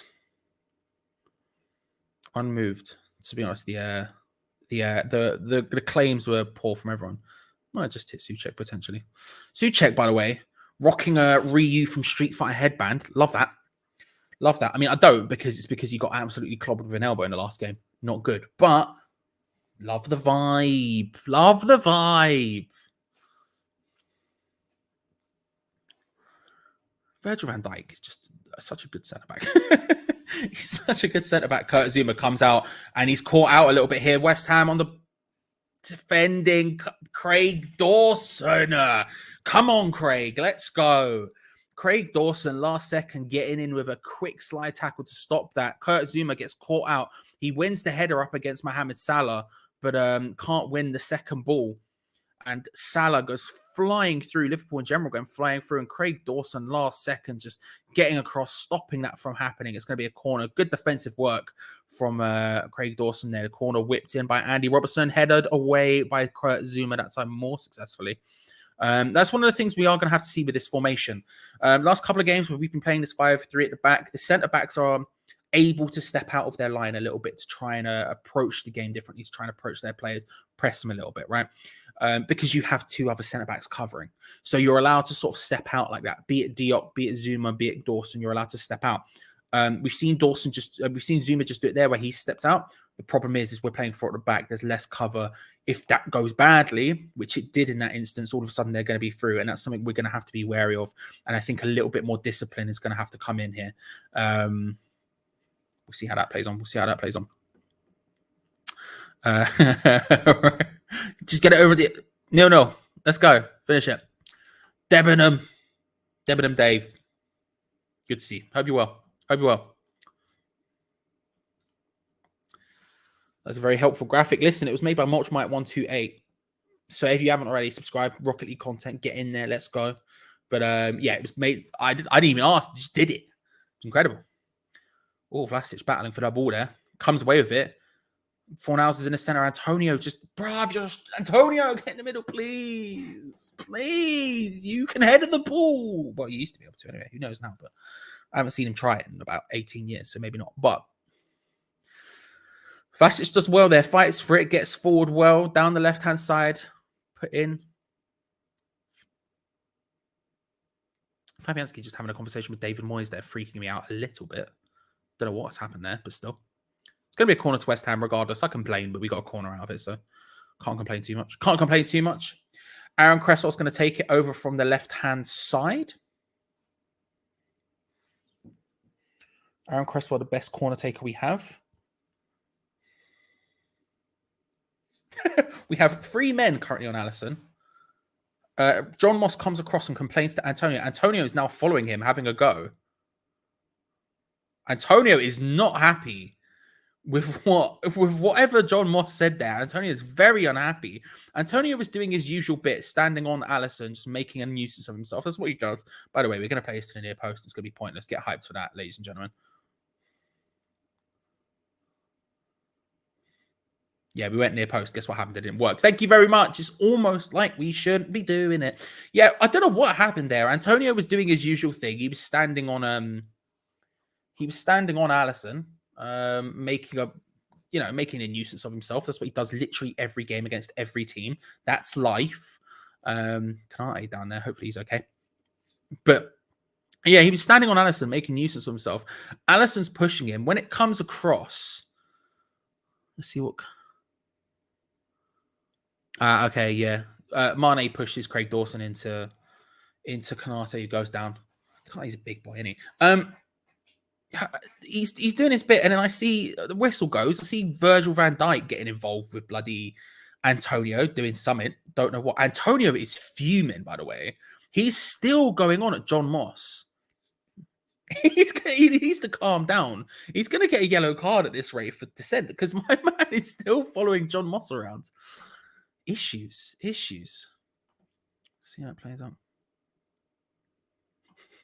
Happens, bro. It happens. Shout out. Great country, the Vatican. You know what I mean? Well, peel my wax and call me, but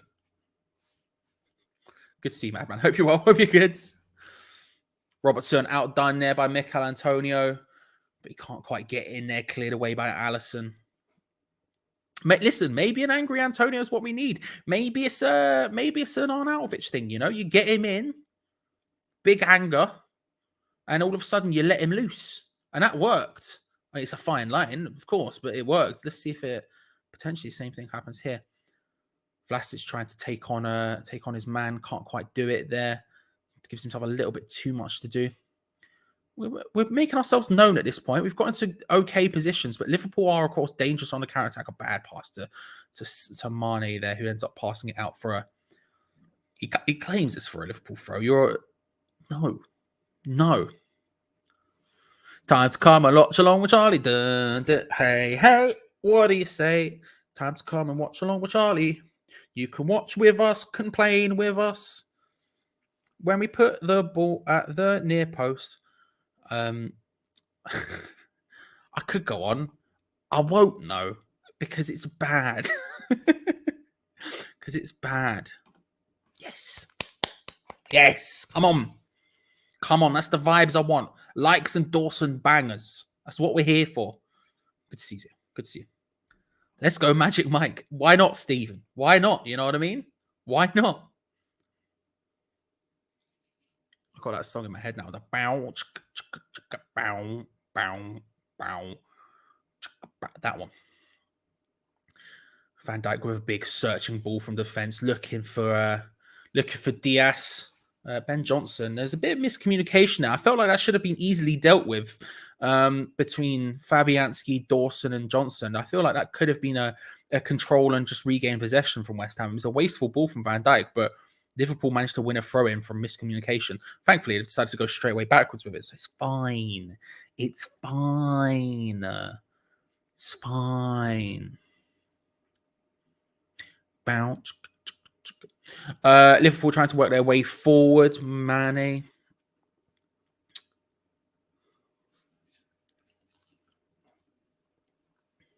Bowen taking on every single Liverpool player for some reason. Fabinho dispossesses him very nicely.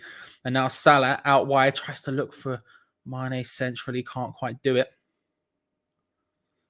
Vlasic tried a big searching ball there. Deflects. Van Dijk's the one who comes away with it to Konate. They're just large. You know? Just two big, beefy boys at the back. You know? Just... You know, make a great tag team. Big hoss tag team. You know?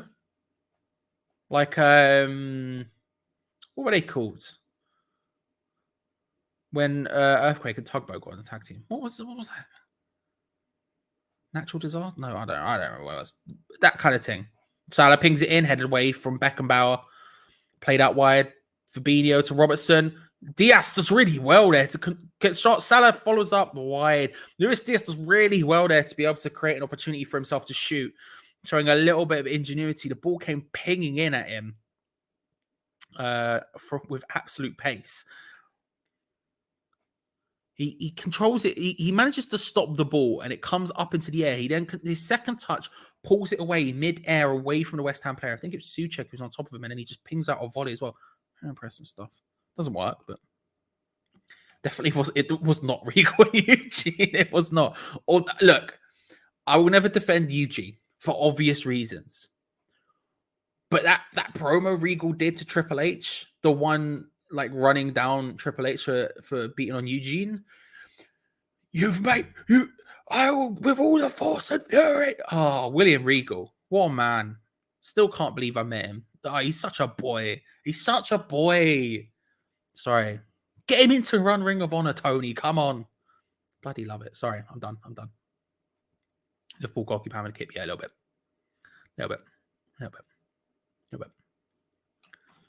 No one else would. I appreciate it, but no one else would.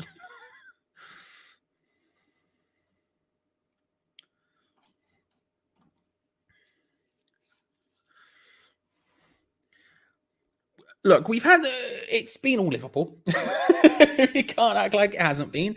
12 minutes in, obviously it's been all Liverpool. There's been very brief glimpses that we've got forward corners happen, but we've wasted them by going to the front post as we usually do, right? So maybe that would change. However, I think we'll get there.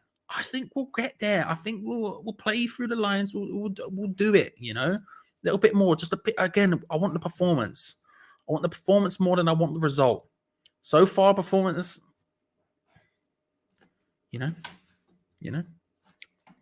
My TV is having a mare, so give me a second.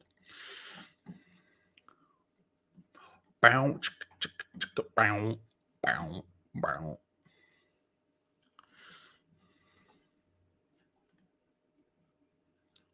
There we go.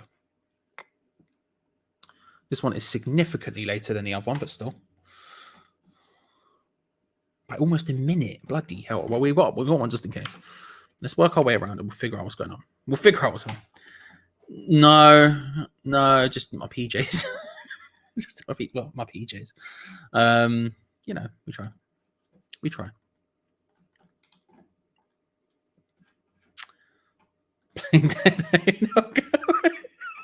Listen, it's a tactic. We can't act like it isn't. It is a tactic. There we go. We're good. Very good.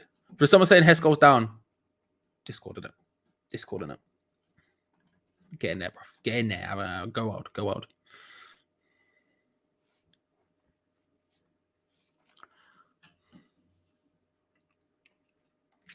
Listen, I'm not saying he wouldn't. I'm just saying no one.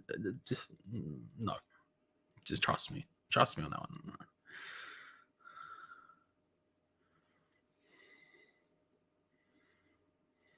Definitely wasn't Billy Chuck. You look so good to me. Shout out Rico. Deserve more respect.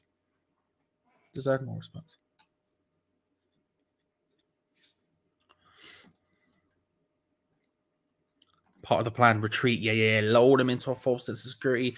We just keep falling back. Pow. Falling back.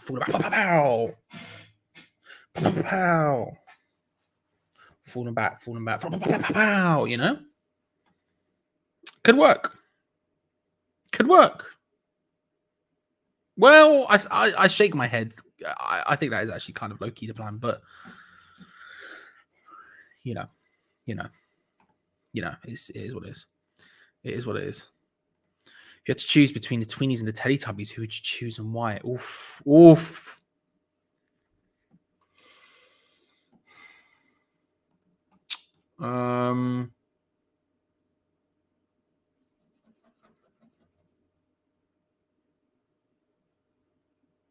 Tweenies.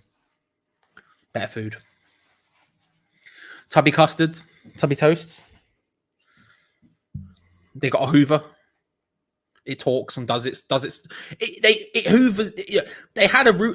It's a Roomba kind of, but it's a big old Hoover and it's sentient. It just does its business. Do you know what I mean? I don't even need to think about it. That says I hate hoovering. It's got Teletubbies all day. Light work. Salah going flying down there, as per usual. Shock. Look, the thing is, this is my infinite problem when Salah goes down like he just did. My man, you were about to get collided with anyway. You could have just gone down and won a free kick, but you chose to go down in a weird way, and then you don't win a free kick because of it. You know? I'm just putting it out there.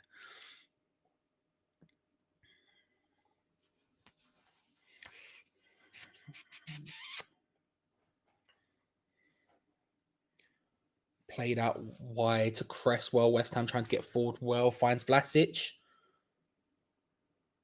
Playing on that last man. Does well. Puts in a decent ball as well. But Kanate's there. Hit from Thomas Souček straight into the hands of not Fabianski, sorry, of Alisson. And now Liverpool try to get their attack underway fast. It's Andy Robertson down the left-hand side. He has Luis Diaz just ahead of him, who he finds. Robertson goes with the underlap. Good turn by Diaz. Tries to put it into Mane, but good covering. Good covering, Thomas Souček. Beautiful interception. I think realistically,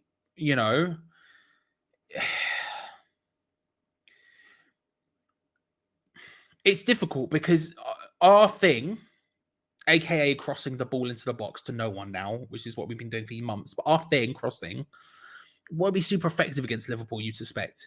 Konate, Van Dijk, huge lads. Unlikely to be beaten it in the air in that sense. And so, you know, we saw there Vlasic get into a good position, ping the ball across, and realistically, it wasn't going to happen. It just wasn't going to happen. And we seem to be defending okay-ish so far. We got a lot of people back. Zuma just getting a bit forward there as Salah's gone down yet again. Mikel Antonio trying to battle with Konate, losing, but good work trying it. Salah, my G, please stop going down. I get it. Stop it. But yeah, we're getting back in numbers. The shape is okay. Kurt Zuma's maybe stepping out of the line a bit more frequently than I'm comfortable with. Very Diop in that sense, but Mohamed Salah just trying to take on every single West Ham player and failing there. But I tell you what, it's just slightly scary, isn't it? It's just slightly scary. A poor pass out from the back. And now Mane has a shot from the edge of the D. Well wide. Is what it is. He should be booked for simulation. He's going down a bit. The problem is it's not like there's not no pressure on him. There's not no contact ever, never. Do you know what I mean? But the problem is you walk up to him, right? And you do this. And then he's gone. And it's like, well, is that enough to really put you down? You try to do it to win, you know, free kicks or whatever else that you wouldn't have got otherwise. Fair enough. But you're also giving the referee a hard time to judge whether or not he should actually give anything to you. Because what are you doing? You know what I mean? It is what it is. It is. Well, I got up 5 minutes before the build-up started. But I'm working, so I've got an excuse. I have to stay up until I was up until 9 o'clock working on the Paralympics, so I've got an excuse. Luis Diaz on the ball now for Liverpool, tries to play it out wide to Andy Robertson, pulls it across. Good defending, Manuel Lanzini. Corner for Liverpool. Does well, reads the play well. There was a couple of other players there if he didn't get it right, but he nailed it first time, that one. It's going to be a corner. John Moss just saying something to Fabianski there. Not sure what. Maybe something to do with pushing and shoving and whatever else. I don't know. I assume that's what was happening. Andy Robertson to take the corner for the left-hand side for Liverpool. Big boys in the box. Played in. Fabianski comes and collects it confidently. Release it quickly. Release it quickly. Release it quickly. Release it quickly. Release it quickly. Release it quickly. Release it quickly. Release it eventually. Release it at some point. Just play the ball. My stream glitched before I even played the ball. The ball was played. There we go. Pace, ladies and gentlemen. Speed. I say my stream. I meant my television. I'm definitely watching on Sky Sports. On Sky Sports main event, no less. Mane tries to play the ball through, but Zuma coming out early works that time. I'm scared, man. He's doing it a lot, though. Maybe this is an instruction. Played out wide to Antonio, who's on the left-hand side, takes on Konate, beats him, hits it from range. Alisson, I'm surprised doesn't collect that one. He's forced it out for a corner. We'll take it. I'm surprised he didn't collect that one, but the ball got played out to Mikel Antonio, who takes on Konate. The movement in the centre wasn't great. It wasn't great. I mean, it was Fornals. He was the most advanced one. Bowen was arriving slightly later. It wasn't super happening, but is what it is. Pablo Fornals to take the corner this time from the left-hand side as opposed to Aaron Cresswell. Will we aim at the front post? Probably. Souček's making that run to the front post. He always does. We did try to go for it. It was Dawson who came in late. There's an opportunity here for Bowen. Hits it. Can't quite get it through the Liverpool players. Mohamed Salah on a counter-attack. Just couldn't quite get it. Oh, that's a nice searching ball out to the left-hand side. Hooked in again by Pablo Fornals. Bowen, it was a bit so over the top. Bowen tried to collect it. Can't quite do it. Diaz comes away with the ball. Well played pass into Mohamed Salah. Mane streaming forward. Now Liverpool, they just cross over the halfway line. About halfway into West Ham's half, they get pushed back from good defending again. Look, we're getting back and defending relatively well. That's the goal here. We want to hit them on the break.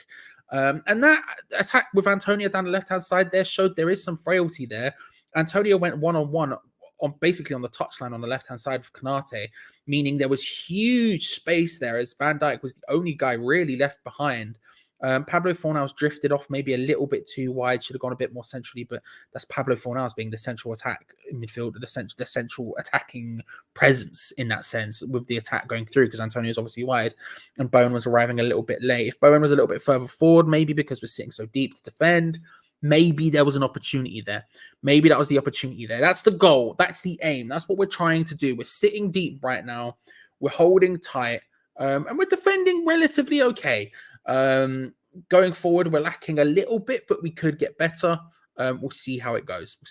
Liverpool with all of the possession right now, playing it round at leisure. Keita a little bit awkwardly there, but still Liverpool maintain possession.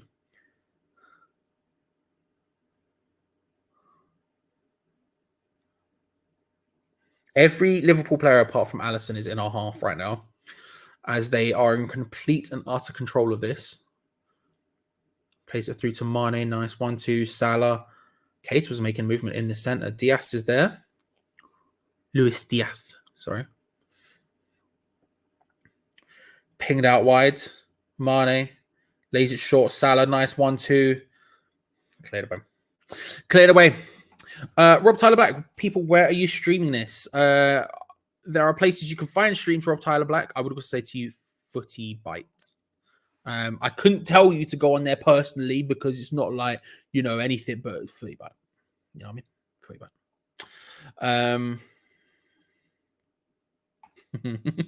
Serious time now. I'm working with Man United support this week. If we win, they lose tomorrow. How smug do I look? Hit one of these. When you walk, no. When you walk in, hang on. When you walk in, right? You walk in. You see him. Just hit one of these. Go. You're right. Just look happy, because that's the key here. It's just looking happy. Because if you walk in, nothing. But if you walk in, what?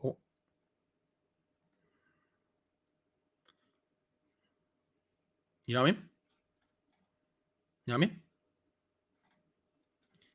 Hit with a.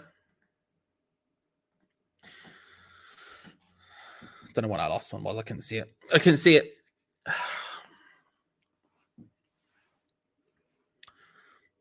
So Mane's playing centrally with Salah on the right and Diaz on the left.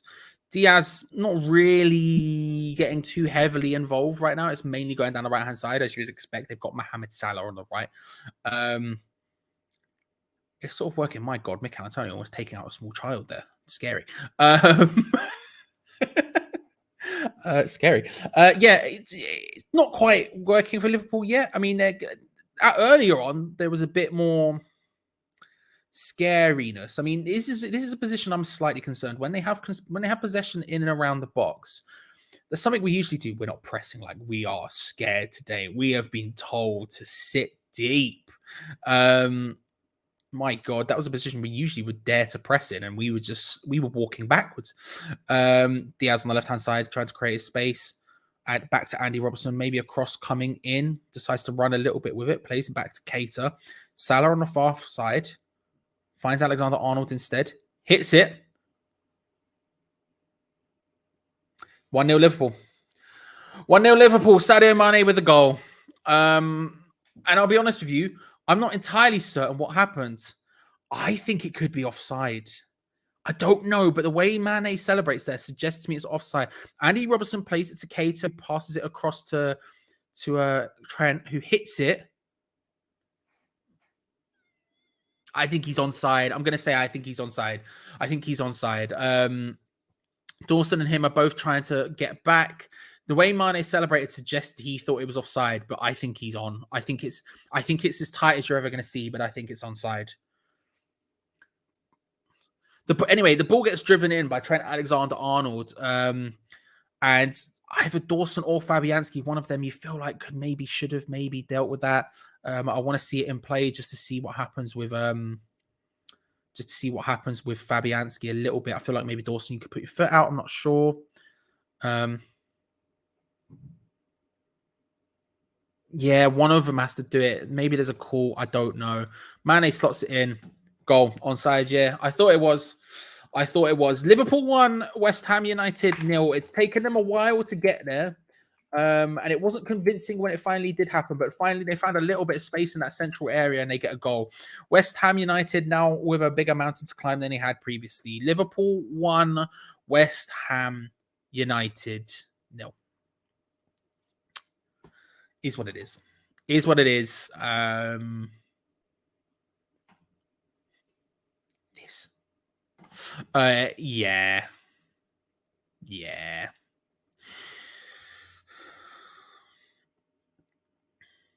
Good. I mean, look, decent goal from Liverpool. I feel like there was a couple of times where we could have and maybe should have stopped it, but we didn't. Frustrating, but we move. At this point, it's about reacting. We've done okay defensively up until this point. That was a notable poor moment for us, but relatively, we've done okay. You know, well, our whole thing here is to frustrate, is to stop, and we've done that relatively well. The problem is you're never going to stop that for 90 minutes. But again, what's the goal here? I don't think the goal was 3 points. I don't think the goal was 1 point. I think the goal was just try your hardest. We'll see. We'll see. Again, I think it's a performance thing, right? What's the performance? Am I happy with it so far? Relatively. I think we're defending relatively well. The few chances we're getting to attack are coming. Mikel Antonio's decided. Go on, Mikel. Go on. Take him.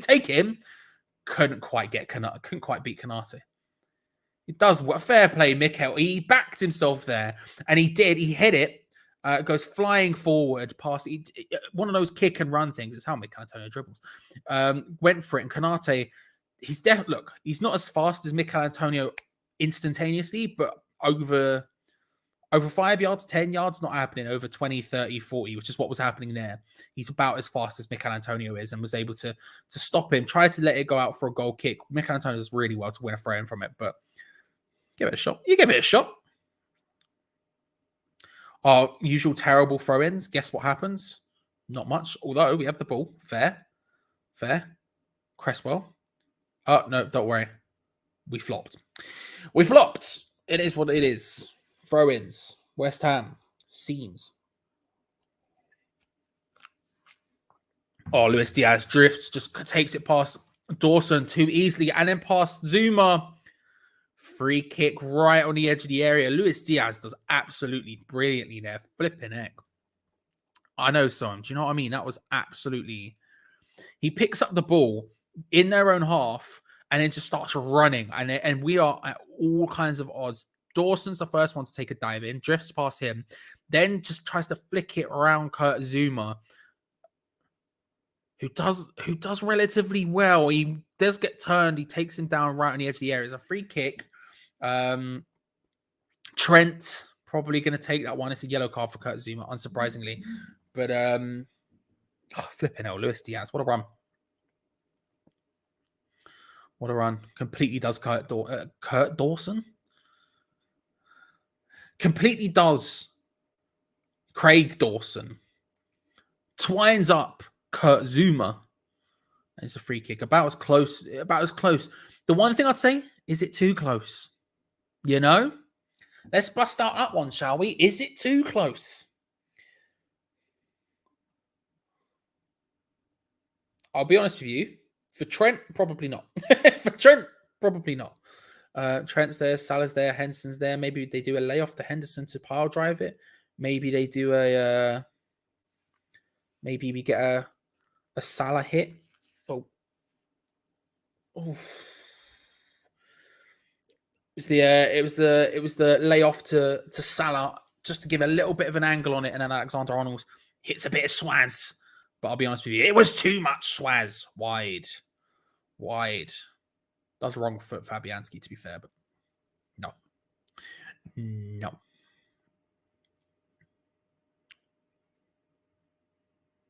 Dawson gets the yellow. Dawson gets a yellow. For that. Okay.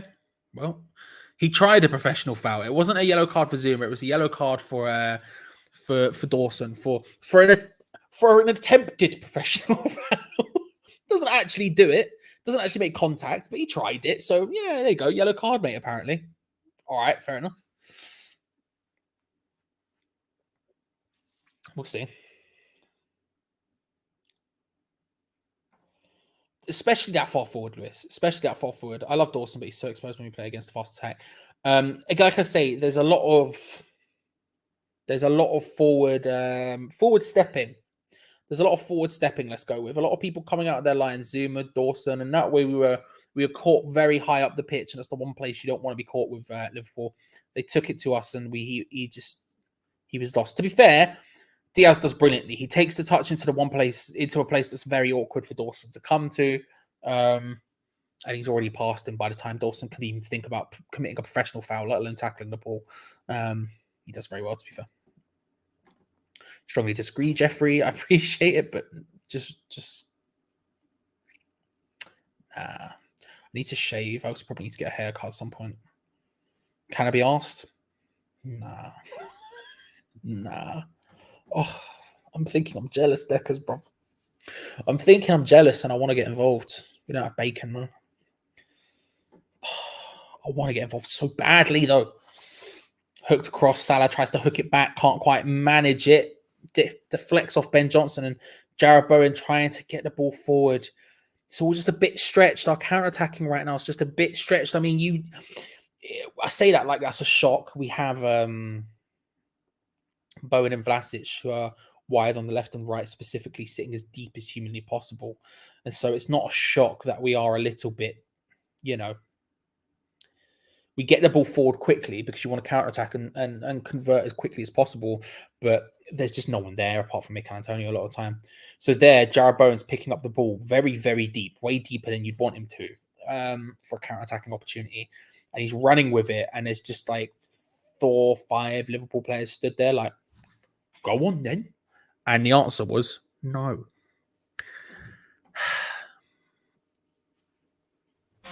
Not the best attacking performance you're ever going to see from West Ham today so far. But, yeah. Didn't realise Liverpool got Matip on a free. That's kind of business. Yes. And it's one of those ones where you have to stay true to it because there was a lot of time when Matip was thought of as bad. I've always liked Matip when they signed him from Schalke. Was it Schalke? Maybe I might be wrong about that. It was somewhere in Germany, but I always liked him. But it just didn't happen. It just didn't happen. And so you have to commit to it, right? You have to commit to it. And it's worked out for them. Good signing. Salah picks up the ball. West Ham, lots of people back. Good tackle, Thomas Souček. Good work. Fornals comes away with the ball, tries to play it into the path of Antonio, who's decided. Antonio's definitely drifting off against Konate here. He's 100% decided Konate is the guy I'm going for. It's not working yet. I think we need to keep it on the ground more often, potentially. I don't know. It's just too stretched. I don't think right now, with the way we're going forward, there's nothing we can really do unless we take our time. If we take our time and work forward slightly like that, instead of I look terrible there. We'll get there. Instead of nice ball round the back for Alexander-Arnold, pulls it across. Bloody hell. Cresswell off the line, hit again, in, hooked away with an overhead kick from flipping someone. Don't know who. My God, what just happened? What just happened? Cresswell was the person who gets it off the line. He controls it. It looks like it's almost hit an own goal. He manages to control it somehow on the line. Stop, turn, plays it away. I need to see the replay because I don't know what happened there. Liverpool was still on the attack. Kirk Dawson again. Beckenbauer plays Johnson into the worst position possible, but West Ham managed to come away with it. Jesus Christ. As I was saying, yeah, I think there's a level of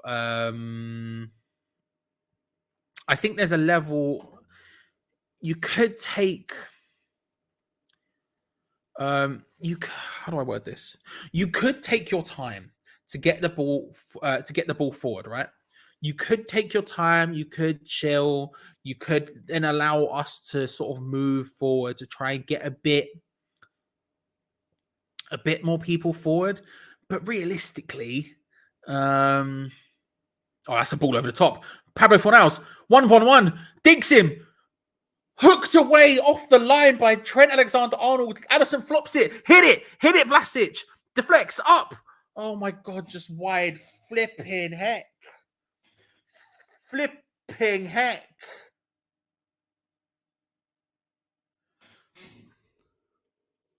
What a run by Pablo Fornals, and a ball over the top was brilliant. Onside, Liverpool completely caught out. Pablo Fornals, 1-on-1. Alisson comes out. He manages to dink it over, but can't get the power. Trent on the counter just comes flying back, hooks it off the line. It comes back to Vlasic, who just on the edge of the area hits it. Can't get it. It flipping heck. My God. My God. And the corner inevitably was at the front post and it flops because we can't do corners. My God. What just happened? 2 people off the line in a row like that. What? Right, so we're seeing the Liverpool one now. Fabinho plays the ball over the top as a nice ball into the path of Trent, who hooks it back. I can't even tell. It deflects, it dribbles. Aaron Cresswell, who has to control it while facing his back is to the rest of play. He's facing the net. Literally has to turn and control it on the line, clears it away, and then eventually I didn't see who one gets the overhead kick clearance. Someone gets the overhead kick clearance in the middle of it all. But bloody hell. God, and then West Ham with the counter-attack over the top gets another opportunity on the other end. Ben Johnson's cross, not great. Miscommunication between Vlasic and Pablo Fornals. Wasted opportunity.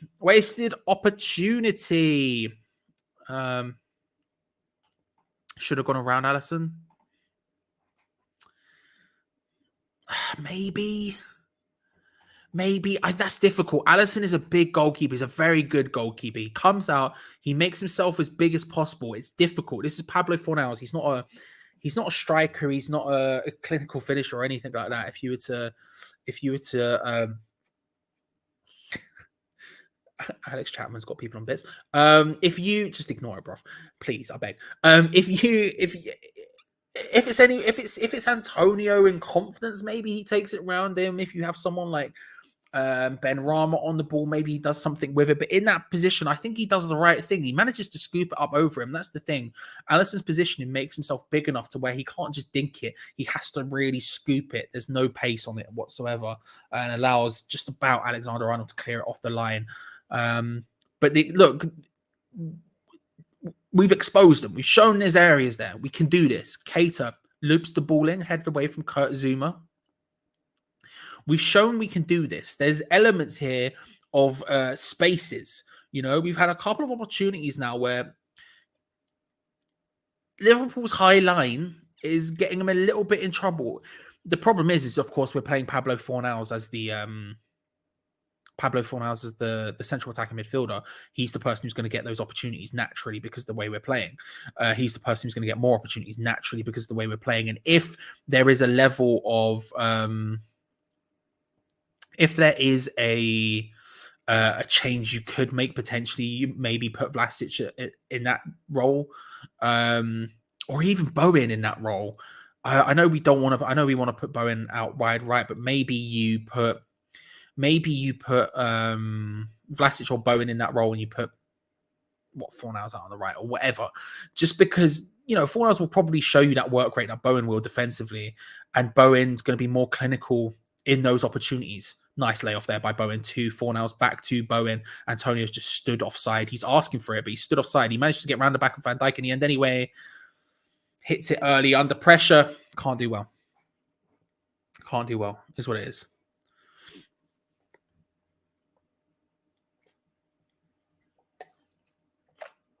Antonio was asking for it. He was offside. So he's asking, and he doesn't do it. He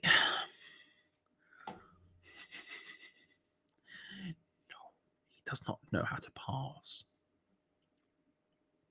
Right, all right, let's end this, right? Alex Chapman, hello, how are you? Subscribe, like the video if you haven't already. Good to see you. And you have people on strings. It's official. Everyone talking to Alex, he's just trying to get a reaction out of you, bro. Just ignore him. If you ignore him, he goes away. If you ignore him, he goes away. Now, Alex, I'll say this. I don't mind a troll. We all know I don't mind a troll. Okay, that's fine. What I would say is this. If you start atting people directly, I'll calm down and ban you, all right? So I'll leave it for now. Now, I've mentioned it. I've addressed it.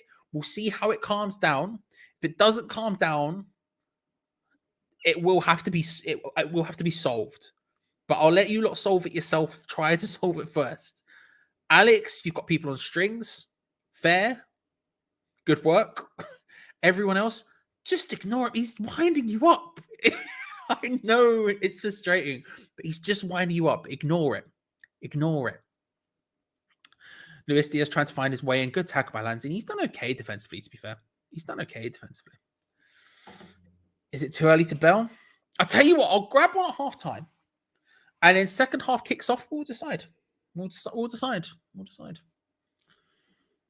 No, he's impossible. Look at him. Fuming. Hang on, I've got an idea. Hang on. We've got an idea. Ball played over the top. Pointless. I've got an idea. Oh, that's the wrong one. Ignore that.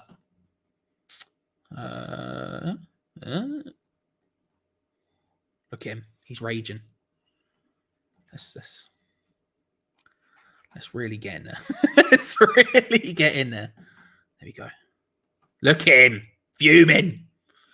Now, if at any point we need him, we can talk to him. There we go. Sorted. Sorted. This half is coming to an end. A drab end, which, to be honest with you, I'll take. 1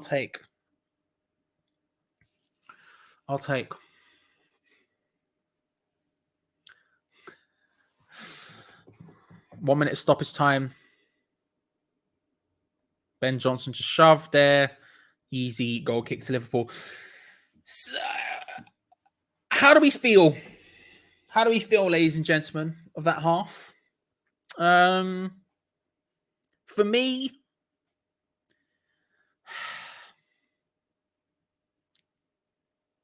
I'm not raging. I don't think Liverpool have destroyed us, but I don't think they've needed to. You know, we have been a bit too passive. Unsurprisingly, it's towards the end of this half, we've got forward in a little bit more interesting ways. There is the halftime whistle.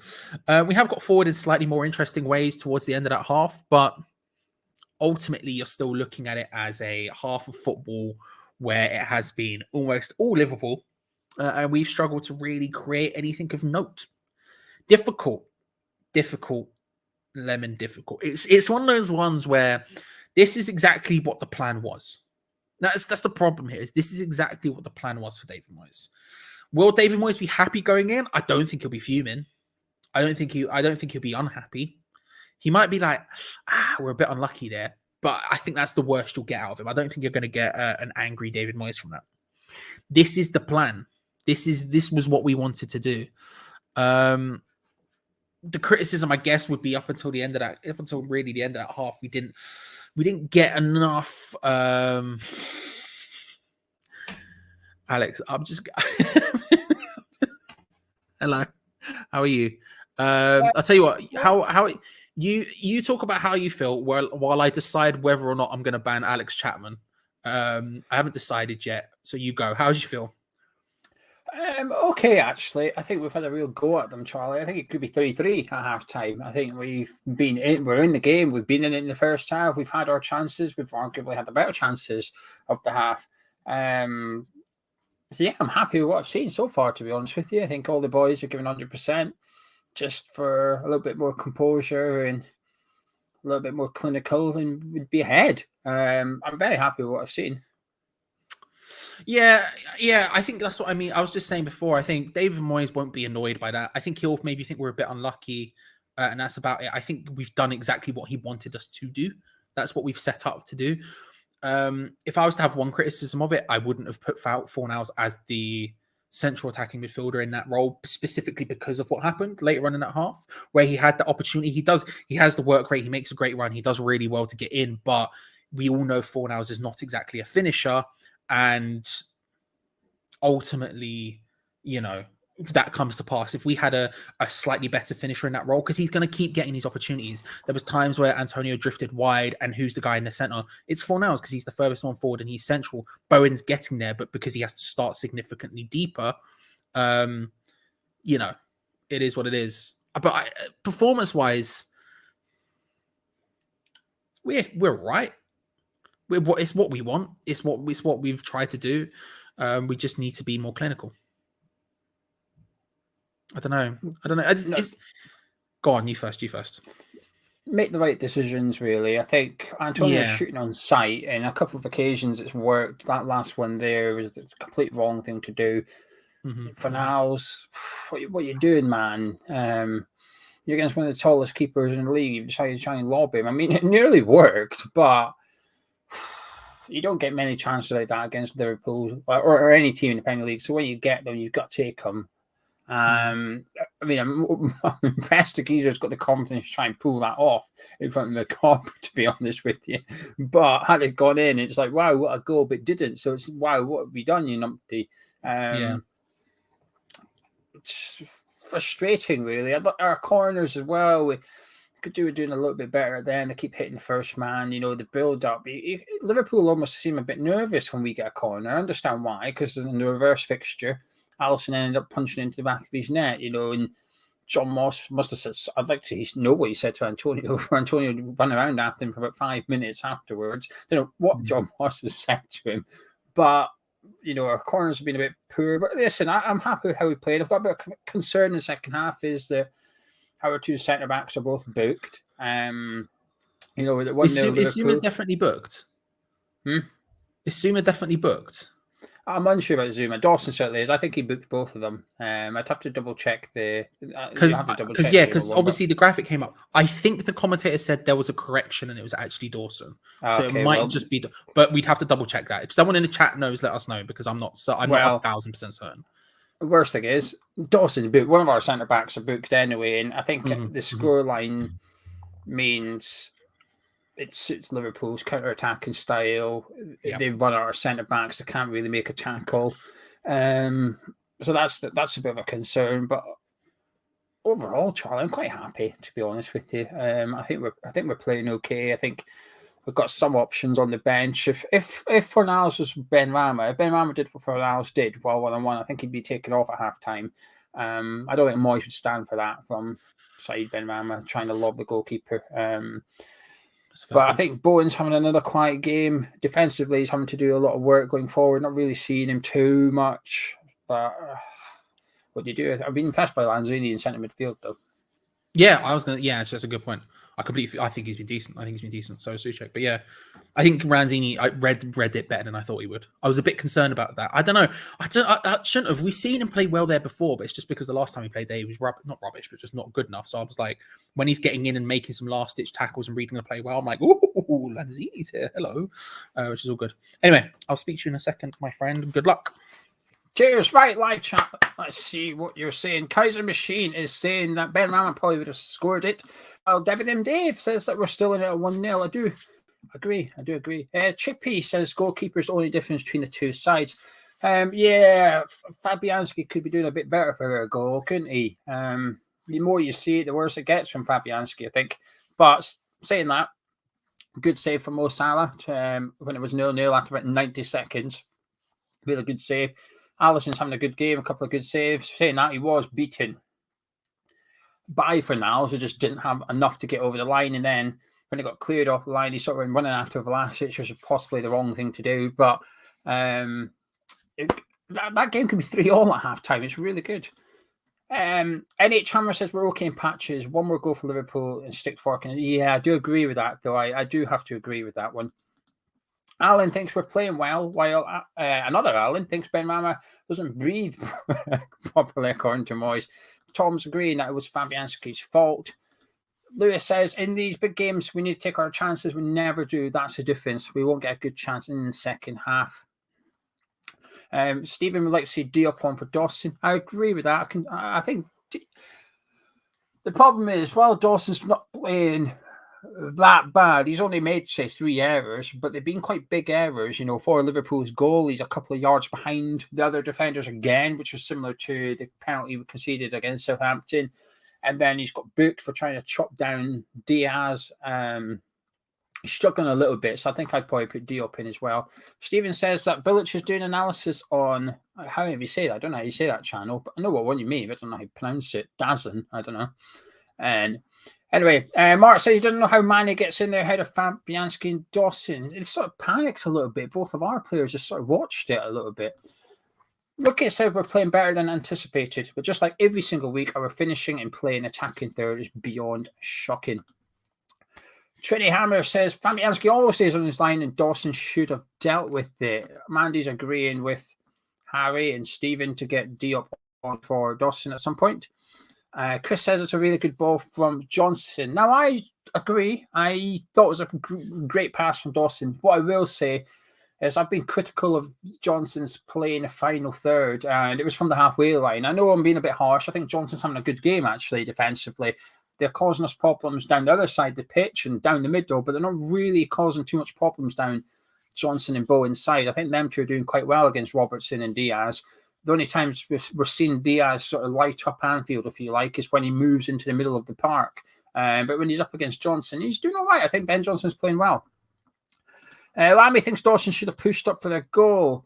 Liam says, can I ask how there was a 2-minute VAR check, 2-minute injuries for Konate and Dawson, but there was only 1 minute of stoppage time when we had momentum.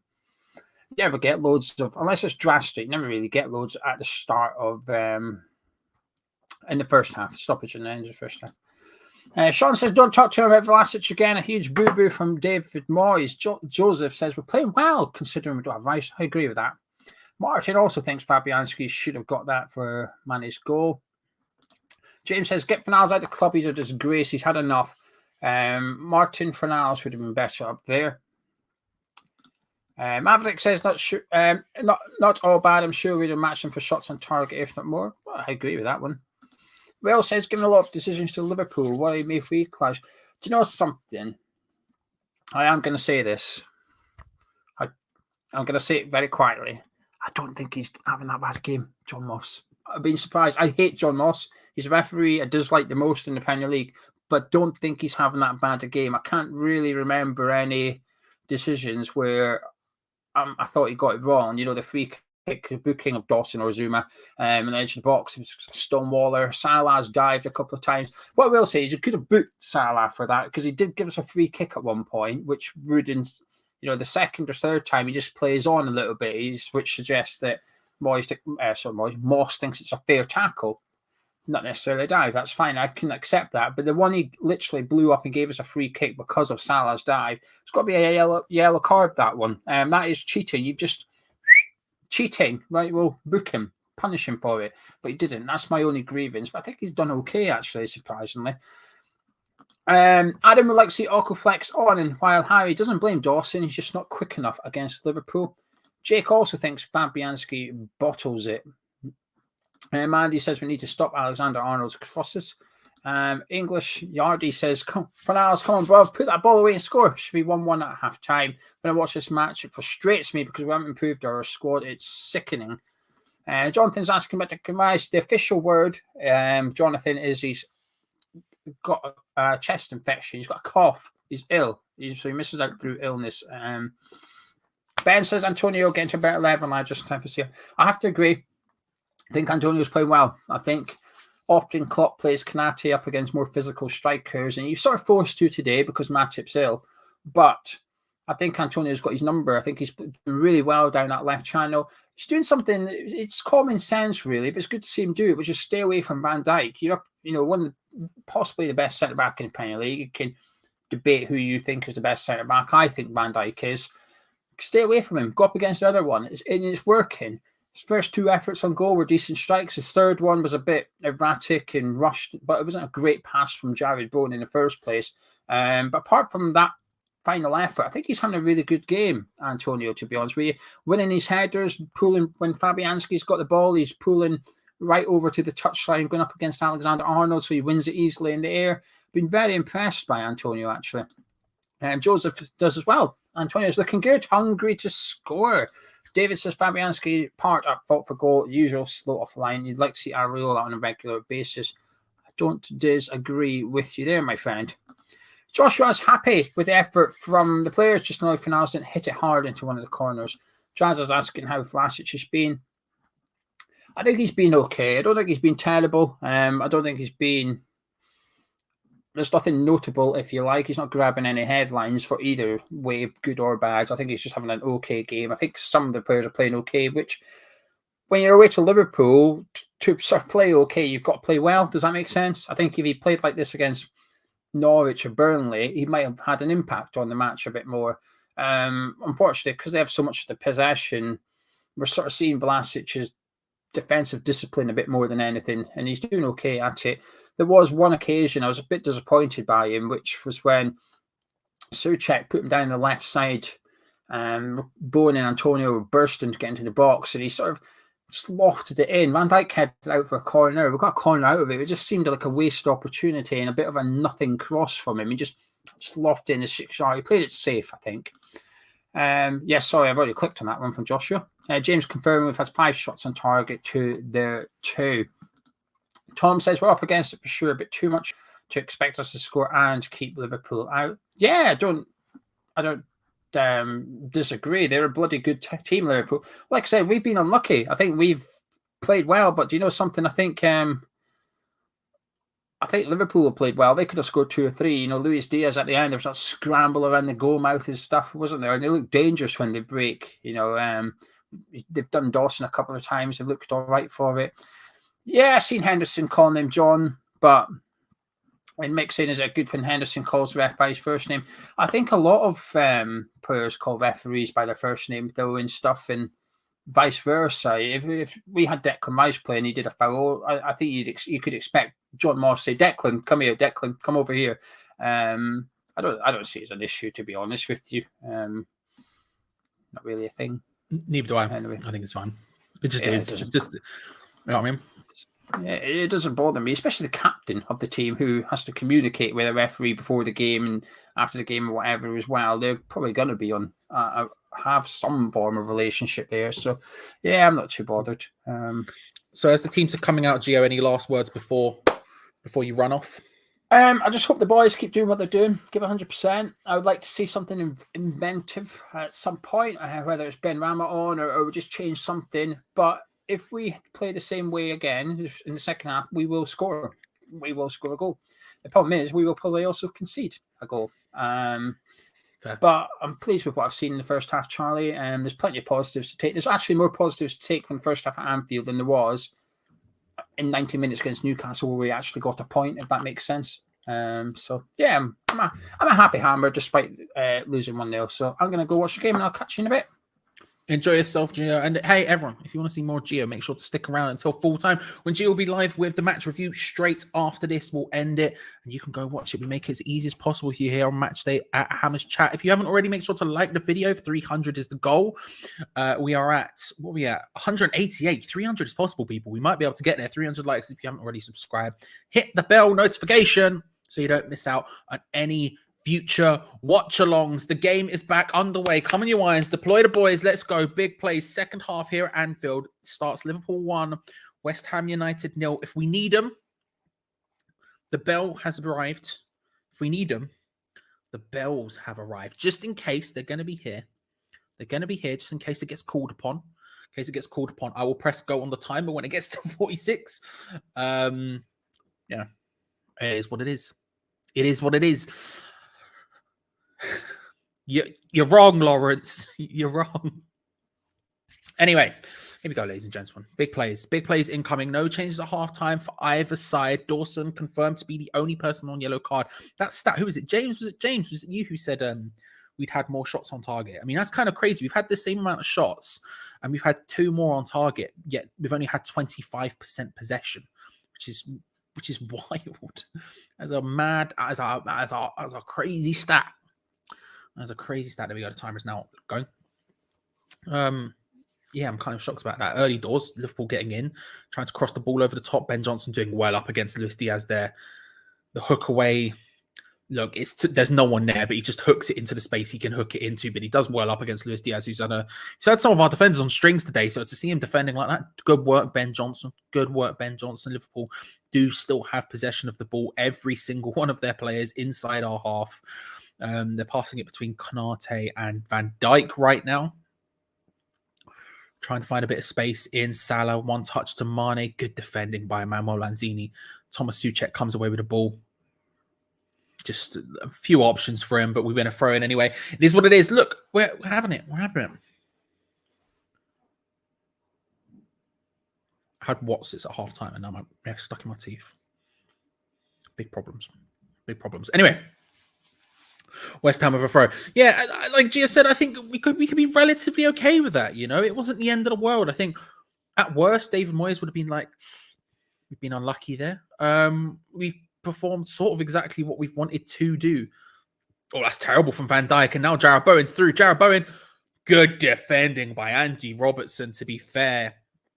Came flying back. A huge mistake, an uncharacteristic mistake from Van Dijk under a little bit of pressure from Mikel Antonio, ends up heading it on to Jarrod Bowen, does Van Dijk, who's through, it seems, one-on-one. He maybe doesn't fully open up the gas a little bit, maybe doesn't, I don't know, could he have done something more? I don't know, but Andy Robertson comes flying across and stops it with a great sliding tackle. It's going to be a corner, I think. Is it a corner? No, it's not a corner. It's a goal kick. Shame. I thought it was a decent opportunity there, but again, the opportunities there. I'm saying it, man. There's vulnerabilities in this Liverpool defense right now. You know, they might have a lot of incredible players. One of the best fullback combinations in the world. You know, one of the best centre backs in the world. One of the best up and coming centre backs in the world. You know, they might have all of that. Fabinho, one of the best DMs in the world. But there's vulnerabilities there. We can't act like there aren't. Dawson just a little step on the back of Mane's foot there, not on purpose, and Mane's back up. You never want to see someone hurt. The oranges are done, mate. I can eat one a day. It can't be. It's a problem. The stomach is an issue, so we've had to.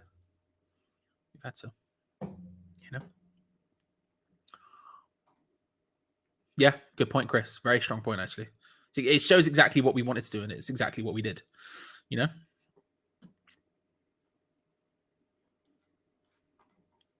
Lols, I don't know, mate. I don't know. Same reason, why do we always kick it? Why do we always go for the front post? Like, it's worked like once, maybe, and apart from that, we do it every single time. Like, it's going to help. Liverpool, forward here. Robertson, ooh, dangerous cross. Laid back to Alexander-Arnold, who hits it. It was sweetly struck, but we're not much power on it. And Fabianski easily collects it out of the air, but a nice hit. Doesn't really have the power on it. Fabianski easily in slow-mo. You know what I mean? So, Jarrod Bowen's down. Not good. Not good. His knee looks to be bleeding a little bit. I don't know if that's what it was from. He seems to be pointing at his foot.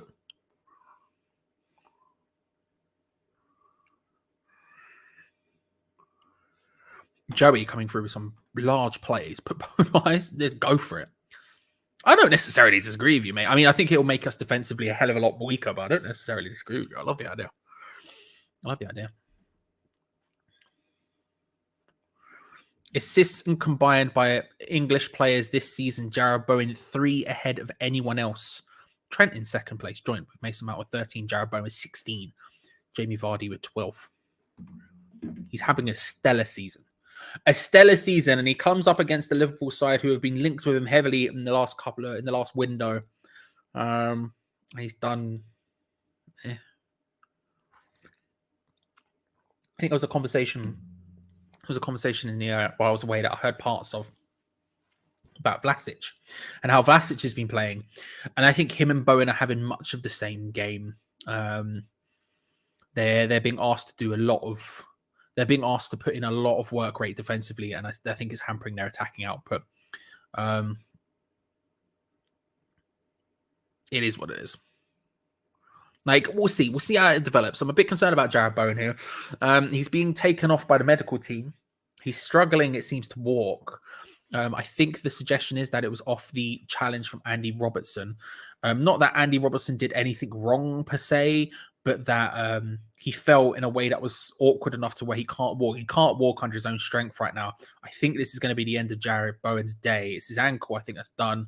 The bench is showing a lot of movement right now, but he's having to go off assisted by both the physios.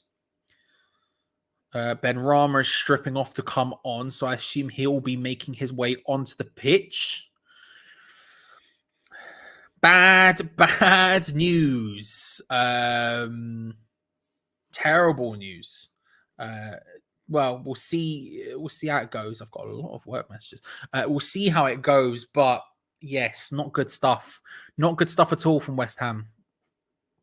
Jarrod Bowen goes off, and beside Ben Rama will be making his way onto the pitch. If you had Ben Rama on in the 53rd minute for sub bingo, congratulations, you have won. Definitely not the reason we would have wanted it to, but there we go. Yeah.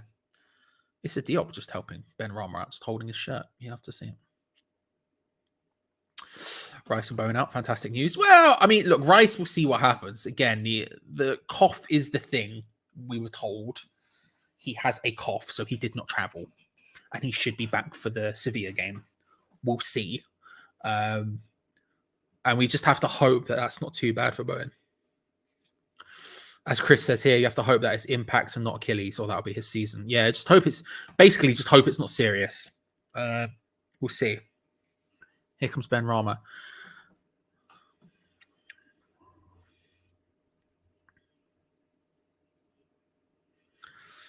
Play continues. We'll probably get a lot of stoppage time at the end of it because of that. Terrible news for us. And terrifying to see Bowen go off like that. Ben Rama instantly creating problems. Finds it into Fornals nicely. Pulls it back across the box. Vlasic arriving late. Almost gets there. But instantaneous impact.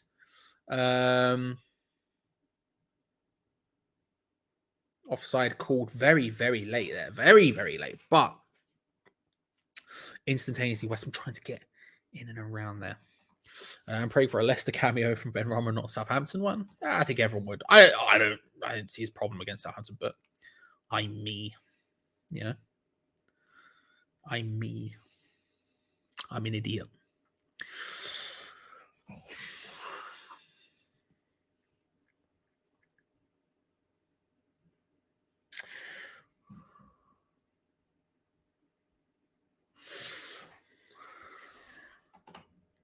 Yeah, I don't know if don't think I saw anyone, but yeah, that looks bad. It does look bad. It does look bad. He landed all this. Bailey's so close to your eyeballs get wet. He landed on his knee, but I think it was his ankle that he couldn't put pressure on. His knee did have like a gash. There was blood on his knee, but it didn't look serious. But he couldn't put pressure on his ankle at all. It was his ankle.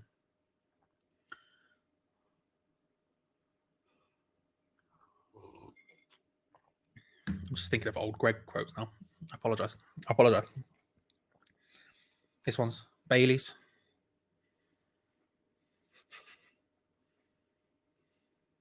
What's the line? Want to go to a club where people hug each other? I don't remember what the line is. I don't remember what the line is.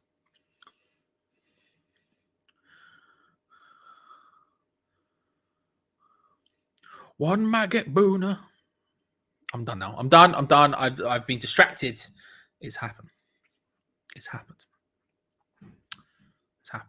I've distracted myself, and we are back in the zone as Liverpool come on the attack for the 8,000th time. It feels like Salah with a nice reverse pass to Henderson, who was in an okay position to cross, but good defending from whoever it is out on that left-hand side. I think it was Aaron Cresswell who was blocking him. And West Ham with a little bit of some nice defending, some nice structured defending, forces them all the way back. They come flying forward straight away again, though. We can't lie about it. Luis Diaz, Keita, Robertson. Mane's out on that left-hand side now. He picks up the ball. It's going up against Ben Johnson. Skips inside nicely of him and Vlasic laid into the path of Diaz, who can't quite get the control. And Fabianski's going to take the time. We are time wasting at this point, which shows that we're probably happy with a 1-0 loss to some extent. Mane does really well to skip inside there. He plays the ball into the pass into Diaz wasn't very good. Can't quite get there. I know, yeah, we benefit. We benefit. It's the worst possible time. It is the worst possible time. Sucks, but what can you do? Like, we just have to hope it's not too bad. We'll find out in the next couple of days how bad it is. I suspect there'll be reports out this evening, but yeah, man, not ideal. Not ideal at all. Okay. Well, listen, I'll take it. I'll take it, Lawrence. I'll take it. I said 2-1 Liverpool. Despite all my confidence and hype coming into this, I did yeah. Mane turns, tries to start charging forward, finds Diaz. He has Salah ahead of him, but it would have had to take something very special to find him. Instead, finds Robertson out to the left-hand side, plays into Keita, who hits it from range wide. I tell you what, Liverpool, they want to attack centrally, and we've done a good job compacting ourselves and packing out that area. That's what we do every single game, so it very much plays into our hands in that sense, but we've done well doing it this time, you know? We come in, all of our defenders compact inwards, they compress, the midfield come back, they compress. You have Bowen and whoever was on the left at the time, it would have been Vlasic. So now I guess it would be Benrahma and Vlasic who seems to have gone over onto the right and Benrahma on the left. They drop back. The two central midfielders in Souček and Lanzini, they drop back. It becomes very difficult. And Liverpool keep trying to get into these spaces. And it's kind of playing into our hands. They play the ball out into the wide attacking areas where the fullbacks would naturally find some space and some joy. And we're allowing them that space. Because we sort of know that Salah, Mane, Diaz, they're all going to try and cut inside. This is a good opportunity. Trent Alexander-Arnold plays it to Salah, who leaves it for Henderson, whose ball over the top just doesn't work, and it's hooked away from Johnson. Not very far, though. Robertson whips it back in. Alexander-Arnold back again. Zuma puts his foot out, and it's going to be a throw into Liverpool. We allow them to have that space in the attacking wide areas, in the full-back positions, and they're not really going to cross the ball into the box. They've not really got anyone to header it in, so they're not really going to try that, right? They might do, but it's not really probably going to work. We've got Dawson, we've got Zuma, we're confident in that area. So they try to come inwards constantly. You see the wide players, they drop inside, they try to start playing nice, intricate passing in and around the area, in and around that central column. And to be honest with you, it only benefits us because we have so many people in and around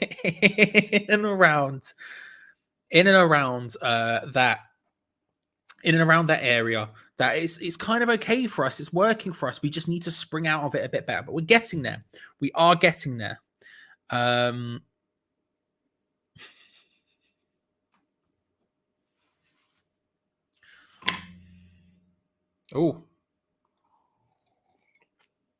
Van Dijk and Vlasic just a little coming together there. Nothing too bad. Liverpool free kick deep inside their own half. Take it quickly. Just try to start playing it forward fast.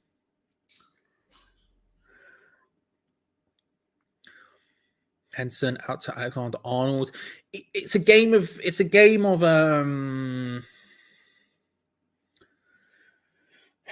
the bet is that Liverpool can break us down at some point, right? And they did. The Mane goal was very much that. They found the space very quickly, they play it into it. But outside of that, they've not really been able to. I think we've done a very good job in that.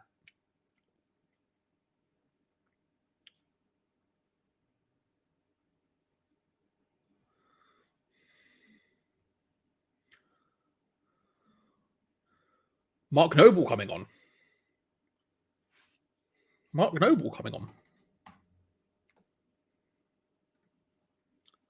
Okay. Who's he coming on for? I'm interested.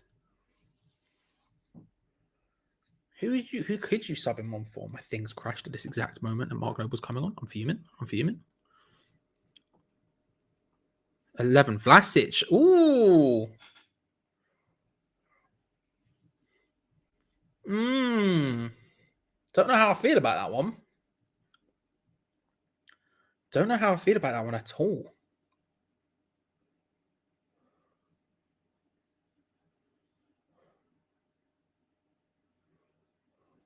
Love to see Noble. You know, what a boy. Happy he's getting some game time. For Vlasic, Lanzini ends up going out wide on the right, I guess. Or alternatively, Fornals goes wide out on the right and Lanzini takes up the central area. If that's the case, then I'm maybe okay with it. I don't know. We'll see how this plays out. Ball through, try to get a slot through to Alexander Arnold. Can't quite manage it. It was from Alexander Arnold. Oh, Ben Rama does really well there. Finds Antonio. His fisting a little bit too quick to me. Couldn't happen, but yeah, close. I'm interested to see how this one plays out. It does seem that Fornals has taken up the position wide right and Lanzini's now in the center. It could maybe work out for us.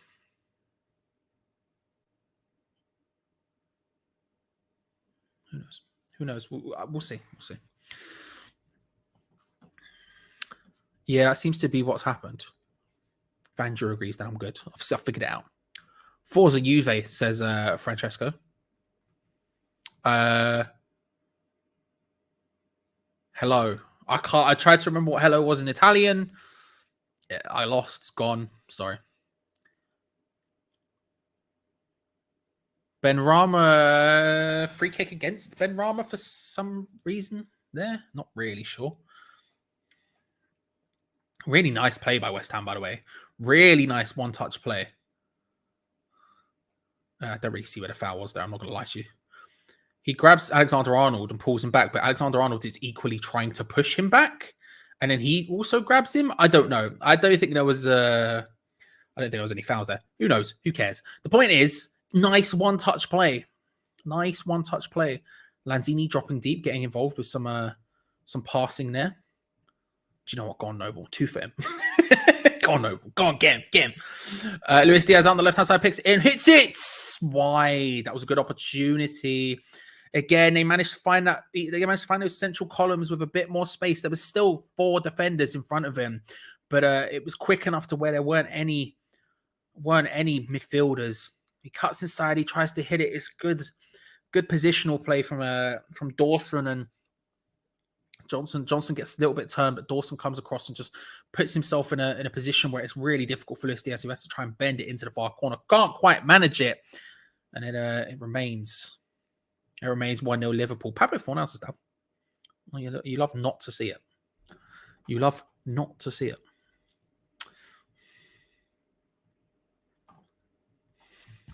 My G.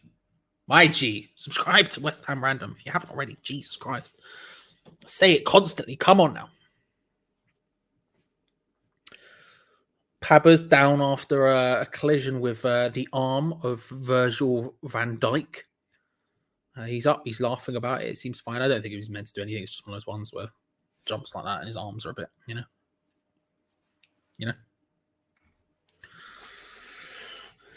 We move.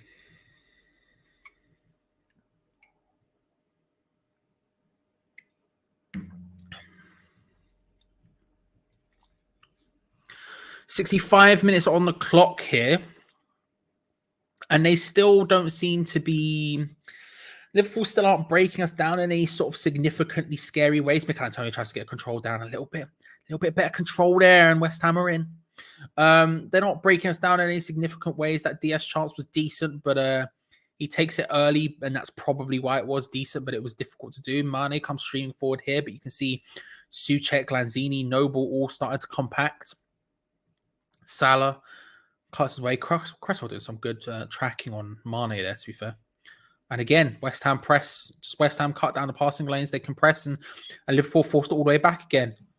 Liverpool forced all the way back once again. Fabinho. Konate. Forward to Salah. He has Trent inside of him, who he finds. He tries to ping a crossfield ball for Andy Robertson. Nice quick switch there from Liverpool, but they make the least of it by going inwards. That's the decision you want to make. That's the decision you want to make. Mane, Salah, nice touch. Salah hits it straight into the hands of Fabianski. Happy to collect that one. Having an all right game today, Fabianski. Easy enough play there. Again, they're trying to find their way into that central area, and it's a good opportunity. It's nice play. That's kind of what Liverpool want to do a little bit more, but Salah's shot ends up being a little bit lackluster. A bit lackluster. Fab's playing well. Yeah, I agree. Salah hits it. Save. Sometimes bad reason to subscribe. I would more subscribe for Peach and Deckers and Lawrence and everyone who goes on there significantly, consistently, CD, Budgie, but I'm there sometimes. Not good reason though. Mulch, good to see you. Hope you are, bro. Hope you're good. You can hear the crowd very loud and clear, which is good.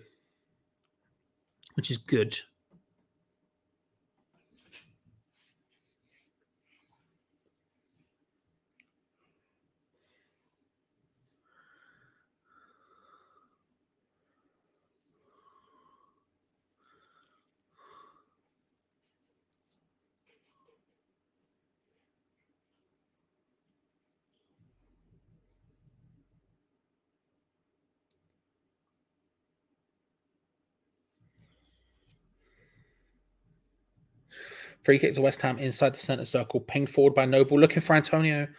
Couldn't quite get there.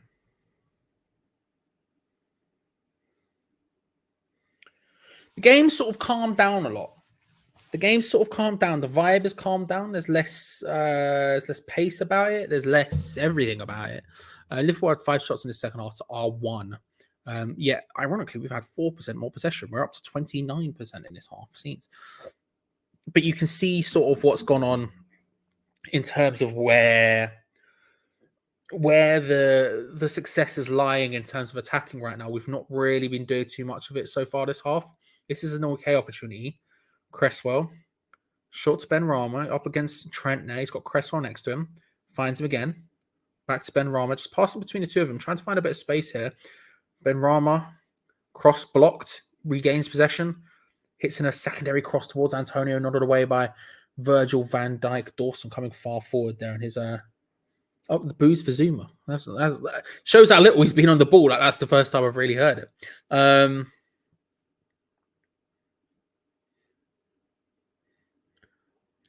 Gagan pressing coming into full effect here, forcing us into awkward passing all the way back to Fabianski, who finds Ben Johnson well, to be fair. Now there's space to stride into. Ben Johnson comes across the halfway line, instantly stops, pulls it back, passes it sideways. Sees, we've worked our way forward here. Thomas Souček's the one who's doing it, and he's crossing the ball now. Now it's into the box. Lanzini, hit it! Oh! For once, it wasn't Antonio going out wide and crossing. It was Thomas Souček, maybe the other man. You wouldn't want to do that. But it worked. Nice 1-2 between Thomas Souček and Pablo Fornals out on the right-hand side. And Souček puts in, I tell you what, fair play. That's a banging cross from Thomas Souček into the path of Lanzini, who can't get the control first time. And if he had it the first time, maybe it works. But the control just doesn't quite happen. It's good block by Trent. And that follow-up hit. Oh my God, Lanzini. That follow-up opportunity is bouncing up. He leans back. He hits it on the half volley. And it goes so high over the bar. That's one. That should have been 1-1. That should have been 1-1.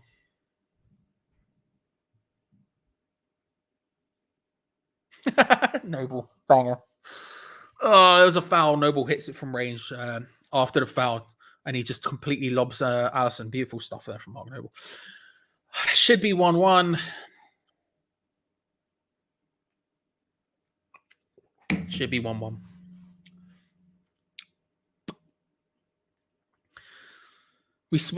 There was some criticism of Pablo Fornals for missing that opportunity earlier. Lanzini, who is known for his finishing. My God. Ben Rama trying to hook it towards Antonio, just cleared out there. Liverpool come forward once again. It should have been 1-1. Mane out wide. Oh, it's Keita, sorry, into Mane, who turns, hits it. Good block by Dawson. Secondary, good block by Johnson that time. Lanzini, Fornals. Oh, Lanzini mugs off Fabinho beautifully. Manuel Lanzini nutmegs Fabinho, then puts in a beautiful pass over the top. Benrahma trying to do just anything, and it's just the options. Just he's swarmed, and there's just no passing options at all.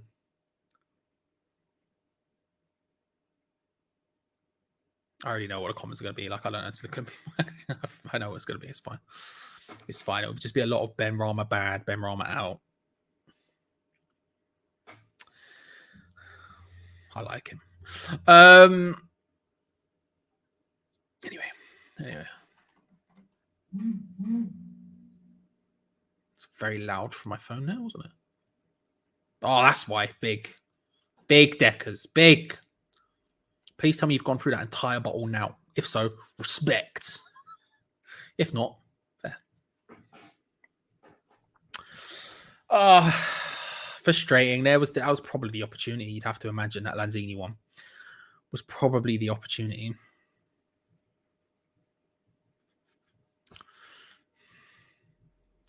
Diaz back. Liverpool just passing it around. It's difficult doing watch-alongs of these sort of games because there's not a lot going on because they're in such control of the game. They're in such control of the game that it's not really... It's difficult to talk about because not a lot happens because most of it's just passing around aimlessly trying to find space. Keita into the path for Salah, who's in a decent area, but good tackle by Said Benrahma.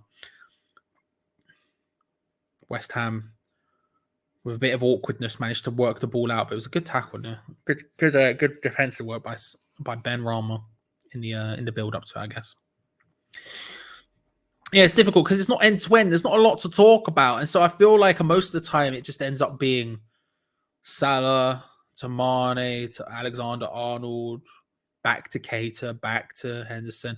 Do you know what I mean? It's a lot of that. And there's not a lot to talk about either. You look at it and you say, well, the same thing that's been going since minute 0 is happening now. You know? The same nonsense is happening. Salah from range hits it, good block by Dawson. And now West Ham can get the ball away. Fornals, nice pass out to Antonio. There's a run. The crossfield. Okay, right. Well, the ball ended up at Aaron Cresswell's feet, and that's all that matters. That's all that matters. Offside against. That was offside, apparently. Who knows?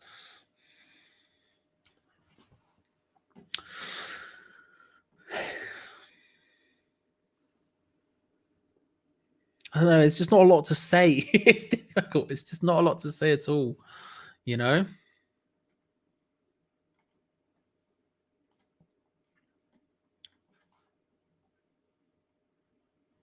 Who knows? I just got a voice note from Peach. Shout out, Peach. Peach, if you see this, you're right, bruv. I'll listen to it after the game.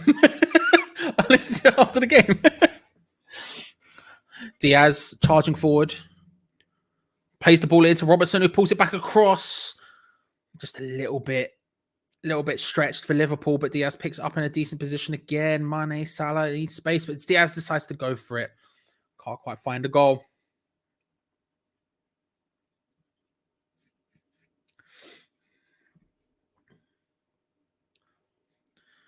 Up at 1-on-1 against Mark Noble, who's just blocking his way. He tries to just shimmy it onto his strong foot as Diaz hits it wide.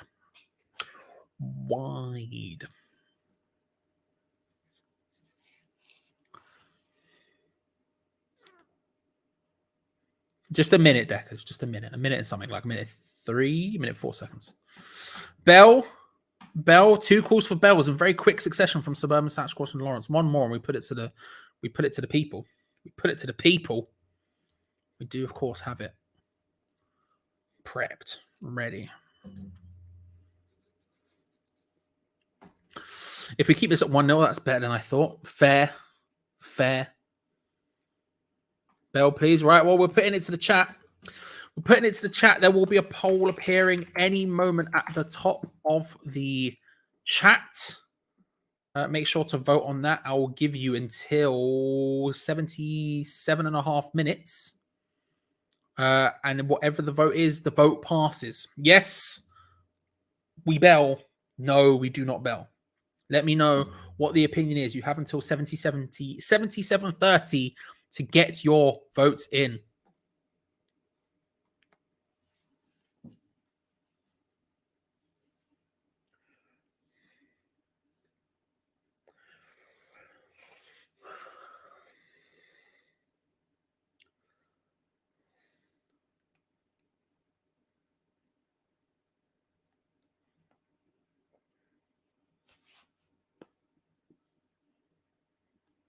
I need to stop biting my fingernails.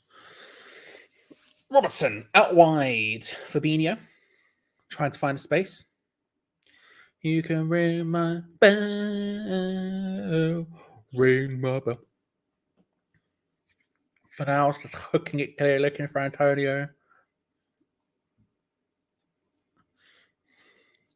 Yossi Belayun. Yes, Chris. Yes.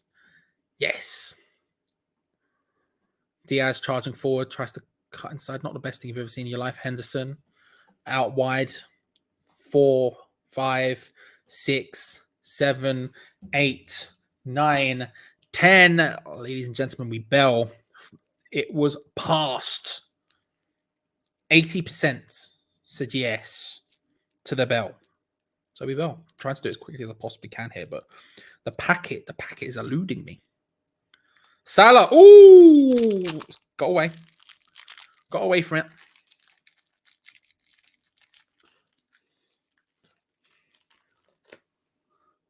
Diaz just takes the ball into a nice position, finds Salah well in the box. And you'd suspect if anyone could work in that tighter space, it would be Mohamed Salah. But ball comes across. He's just a bit of an awkward control.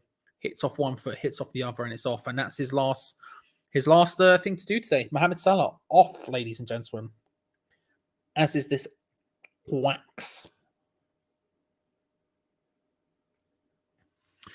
Diogo Jota coming on for Mohamed Salah.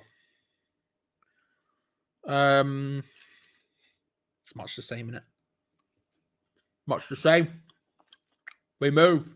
What are you going to do? You know? That's where we're at.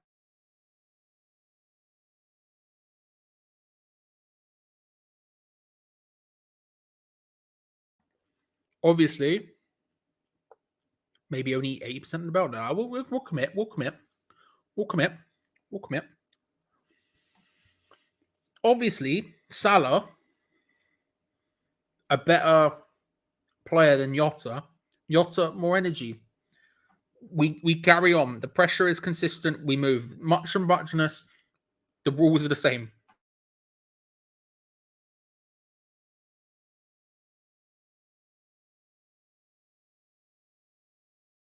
The rules of engagement are the same.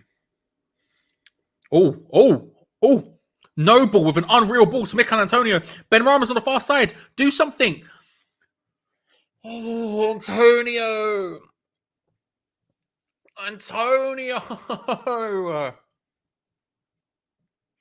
What a ball from Mark Noble. Pulling the strings. First time pass outside of the boot. This is what I mean when I say he's such an intelligent footballer. What a pass. And Mikel Antonio just... Robertson's the first one who comes across, stops him. He still manages to wobble his way through, but he tries to hit it before Keita can get there. He stops it. And I don't necessarily want to blame him too much for it, but...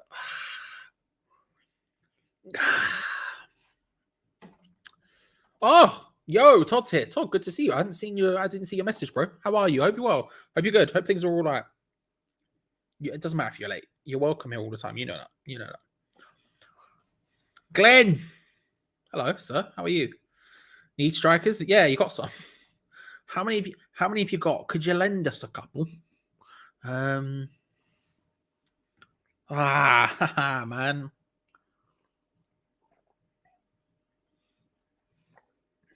We need so many chances per goal. Yeah, too many. That's the frustrating thing here, is that That's the frustrating here. We've had the opportunities. We've just not taken them. We've not taken them. It's a game of not taking the opportunities, I guess.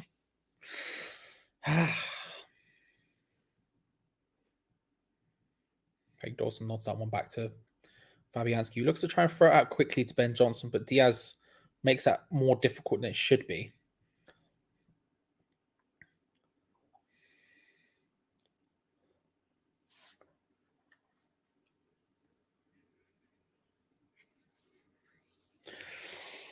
So I think a little bit more adventure and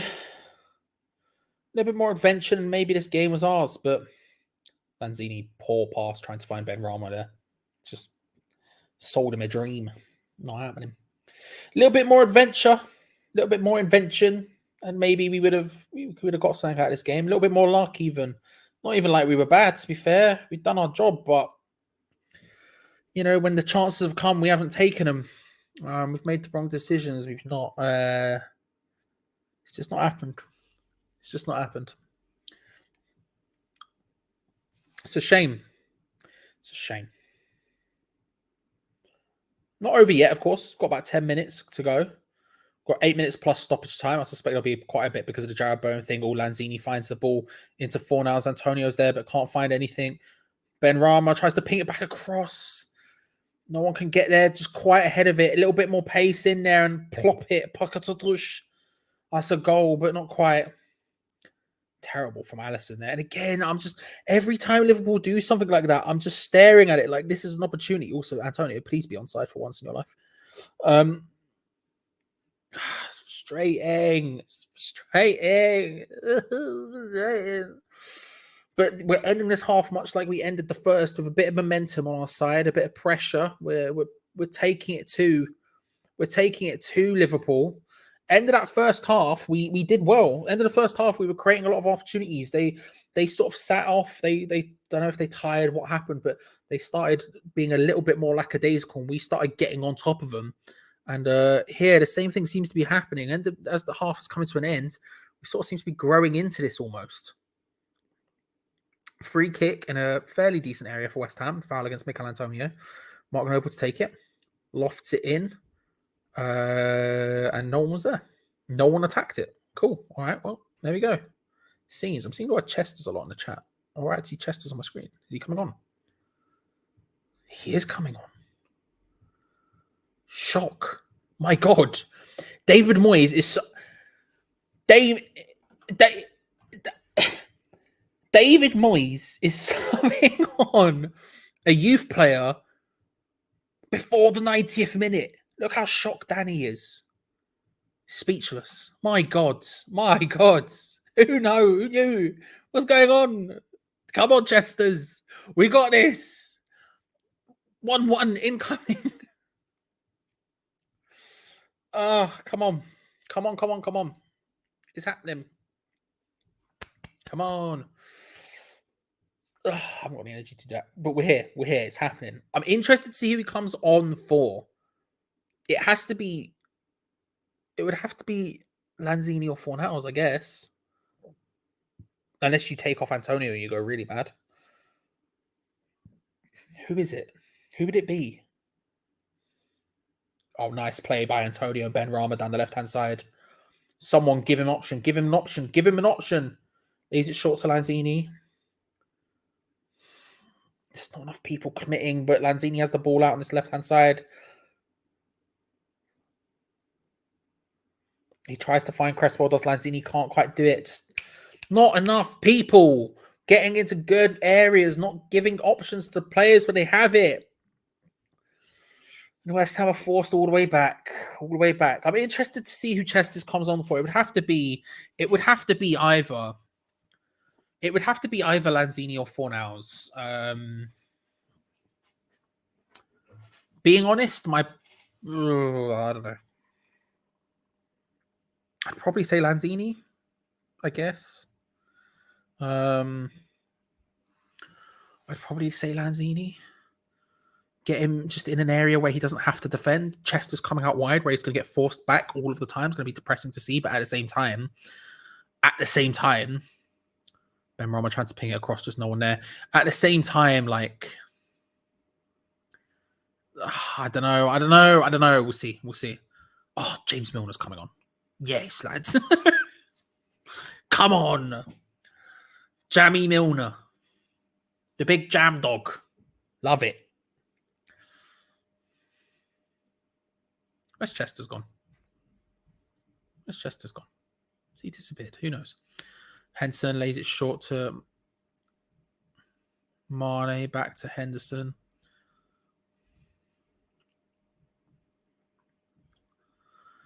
My TV is glitching. Van Dijk has the ball.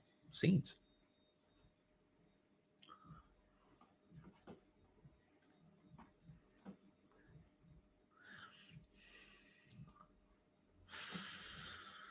Cater out wide to Robertson.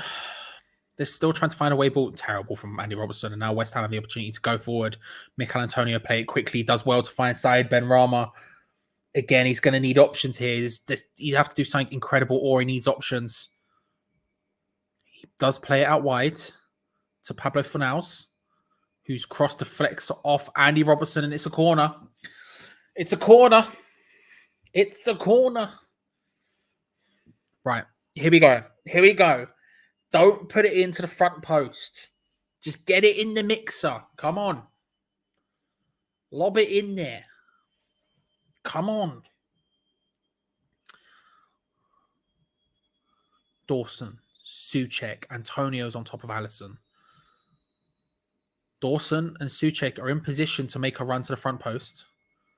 Souček, I think, is going to be the one to do it, but it could also be Dawson. Cresswell's going to take it. Souček starting to make his move.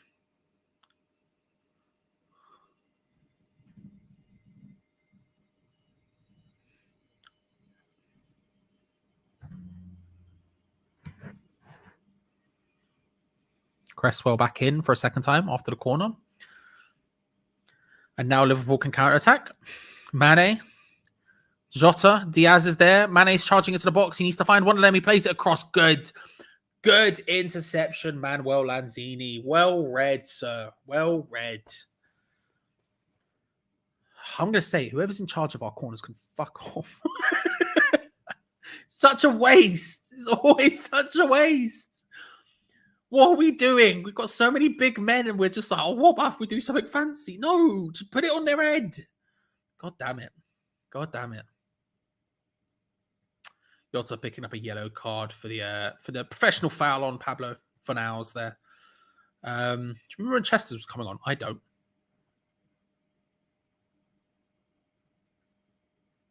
You know?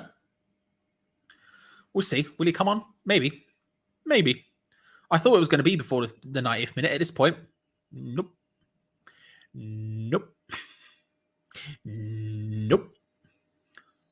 Well, it's fine. The benefit of course, Bowen getting injured so badly is that we'll have probably a significant amount of stoppage time. Liverpool going to make a change. Cater, Naby, former Leipzig player, of course, coming off for Jamie Milner himself.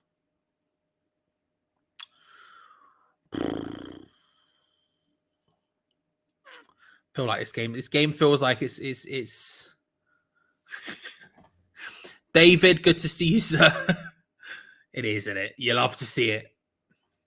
Makes you proud to be British. Oh, no, don't worry, everyone. Chester's has gone back to warming up, so he's no longer coming on. Forget it. Don't worry. We were about to have some fun, but we've decided none of that. 5 added minutes of stoppage time. The brief flurry of momentum we had has been well and truly killed off. 1-0 seems unbelievably likely. If you were nervous, I would say cash out now at 1-0. A decent performance, but not a killer one. It is at this point I'll ask you for your Hammers chat man of the match. Everybody, put it in the comments. Put it in the live chat, and whoever gets the most amount of votes as I scroll past to see this eye test thing will win the Hammers Chat Man of the match. Let me know who you're vibing. Let me know how you're vibing. Couple of candidates today. Thought Antonio's played well. Lanzini's had a good game. I think Fornals has done well. Mane hits it. Screaming for a yellow card. That's not happening. Fabianski, I think, has played all right. Yeah, some options today. Some options. Let me know who you all feel. Let me know who you all feel. Let's see what happens.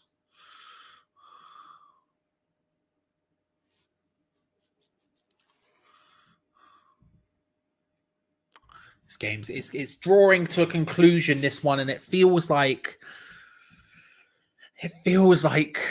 what the inevitable march of 1-0 to Liverpool is here. We've held them off well, we've done well, but and look, Moyes will be happy with that. Performance-wise, we've not for what we've needed to do, we've performed the task well. Let's put it that way. Aaron Cresswell trying to battle there with Diego Jota. He's just being held completely there. If West Ham didn't come away with the ball, there might have been a foul, but Pablo Fornals out wide to Ben Johnson, whose cross back in was god awful. Let's have a look at some of these man of the matches. Sorry. Let's have a look. Let's scroll up. Let's start from the bottom, go up. I'm seeing the word Chester's a lot of the bottom scenes. Lanzini, Antonio, Lanzini. Oh, Chester's is here, ladies and gentlemen. Fuck's sake. Why did it take you so long, bruv? Just bring him on earlier. Pablo Fornals off. Chester's on so he can play solid 120 seconds of football. Excellent. Anyway, Lanzini, Fabianski, Jordan Hugo. Always. Lanzini. I think it is Lanzini. Congratulations to Manuel Lanzini on winning the Hammers Chat Man of the match.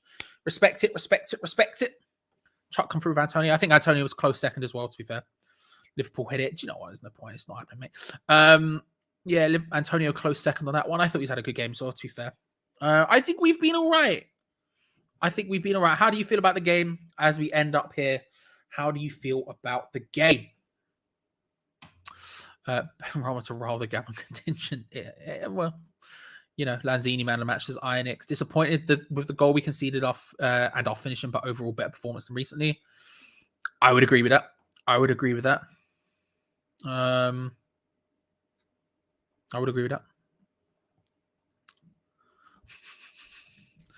David, stop trolling the chat, David. Listen, he said it. He's delivered. What more do you want? Nobody coming up has actually really helped us. He's a baller, bruv. Fabianski 500-yard screamer. You love to see it. He's a baller.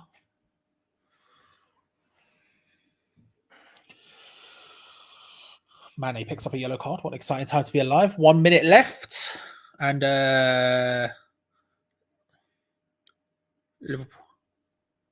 Liverpool are just going to waste as much time as possible at this point.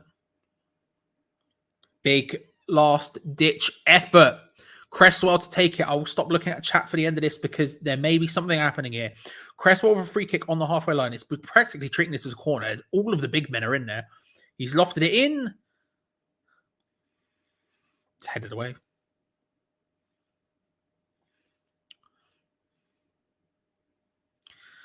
Mane, Jota, no. 20 seconds left of this match, and I feel like that's it. I feel like it's over. I think the score is Liverpool 1, West Ham 0. Jones is going to try and make his way onto the pitch with the most pointless substitution of all time. It's not even wasting time, bro. It's a couple of seconds before the thing. I don't know what the point is. But yeah, here we are.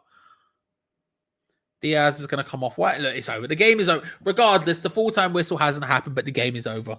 1-0. The final score here. Liverpool 1, West Ham United 0. Shame, because the opportunities were there.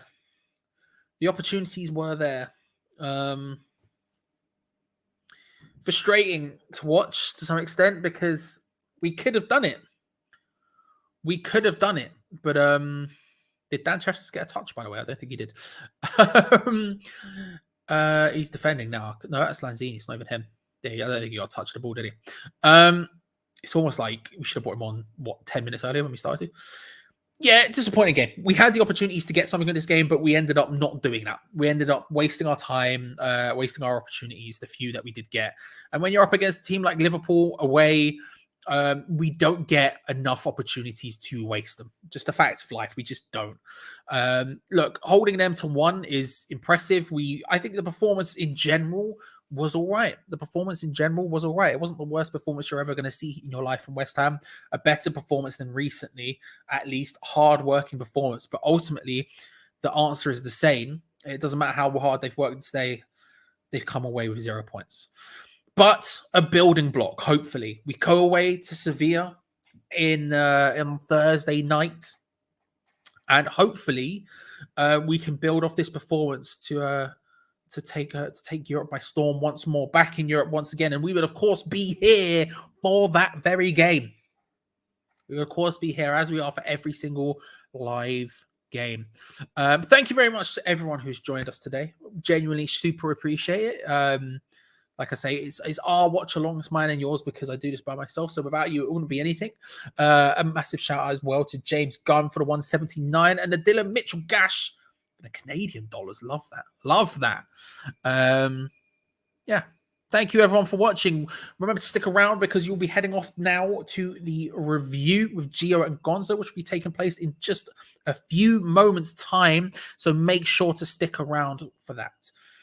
Subscribe if you haven't already, like the video, and I will see you next time. Thank you very much, everyone. Speak to you later. Bye.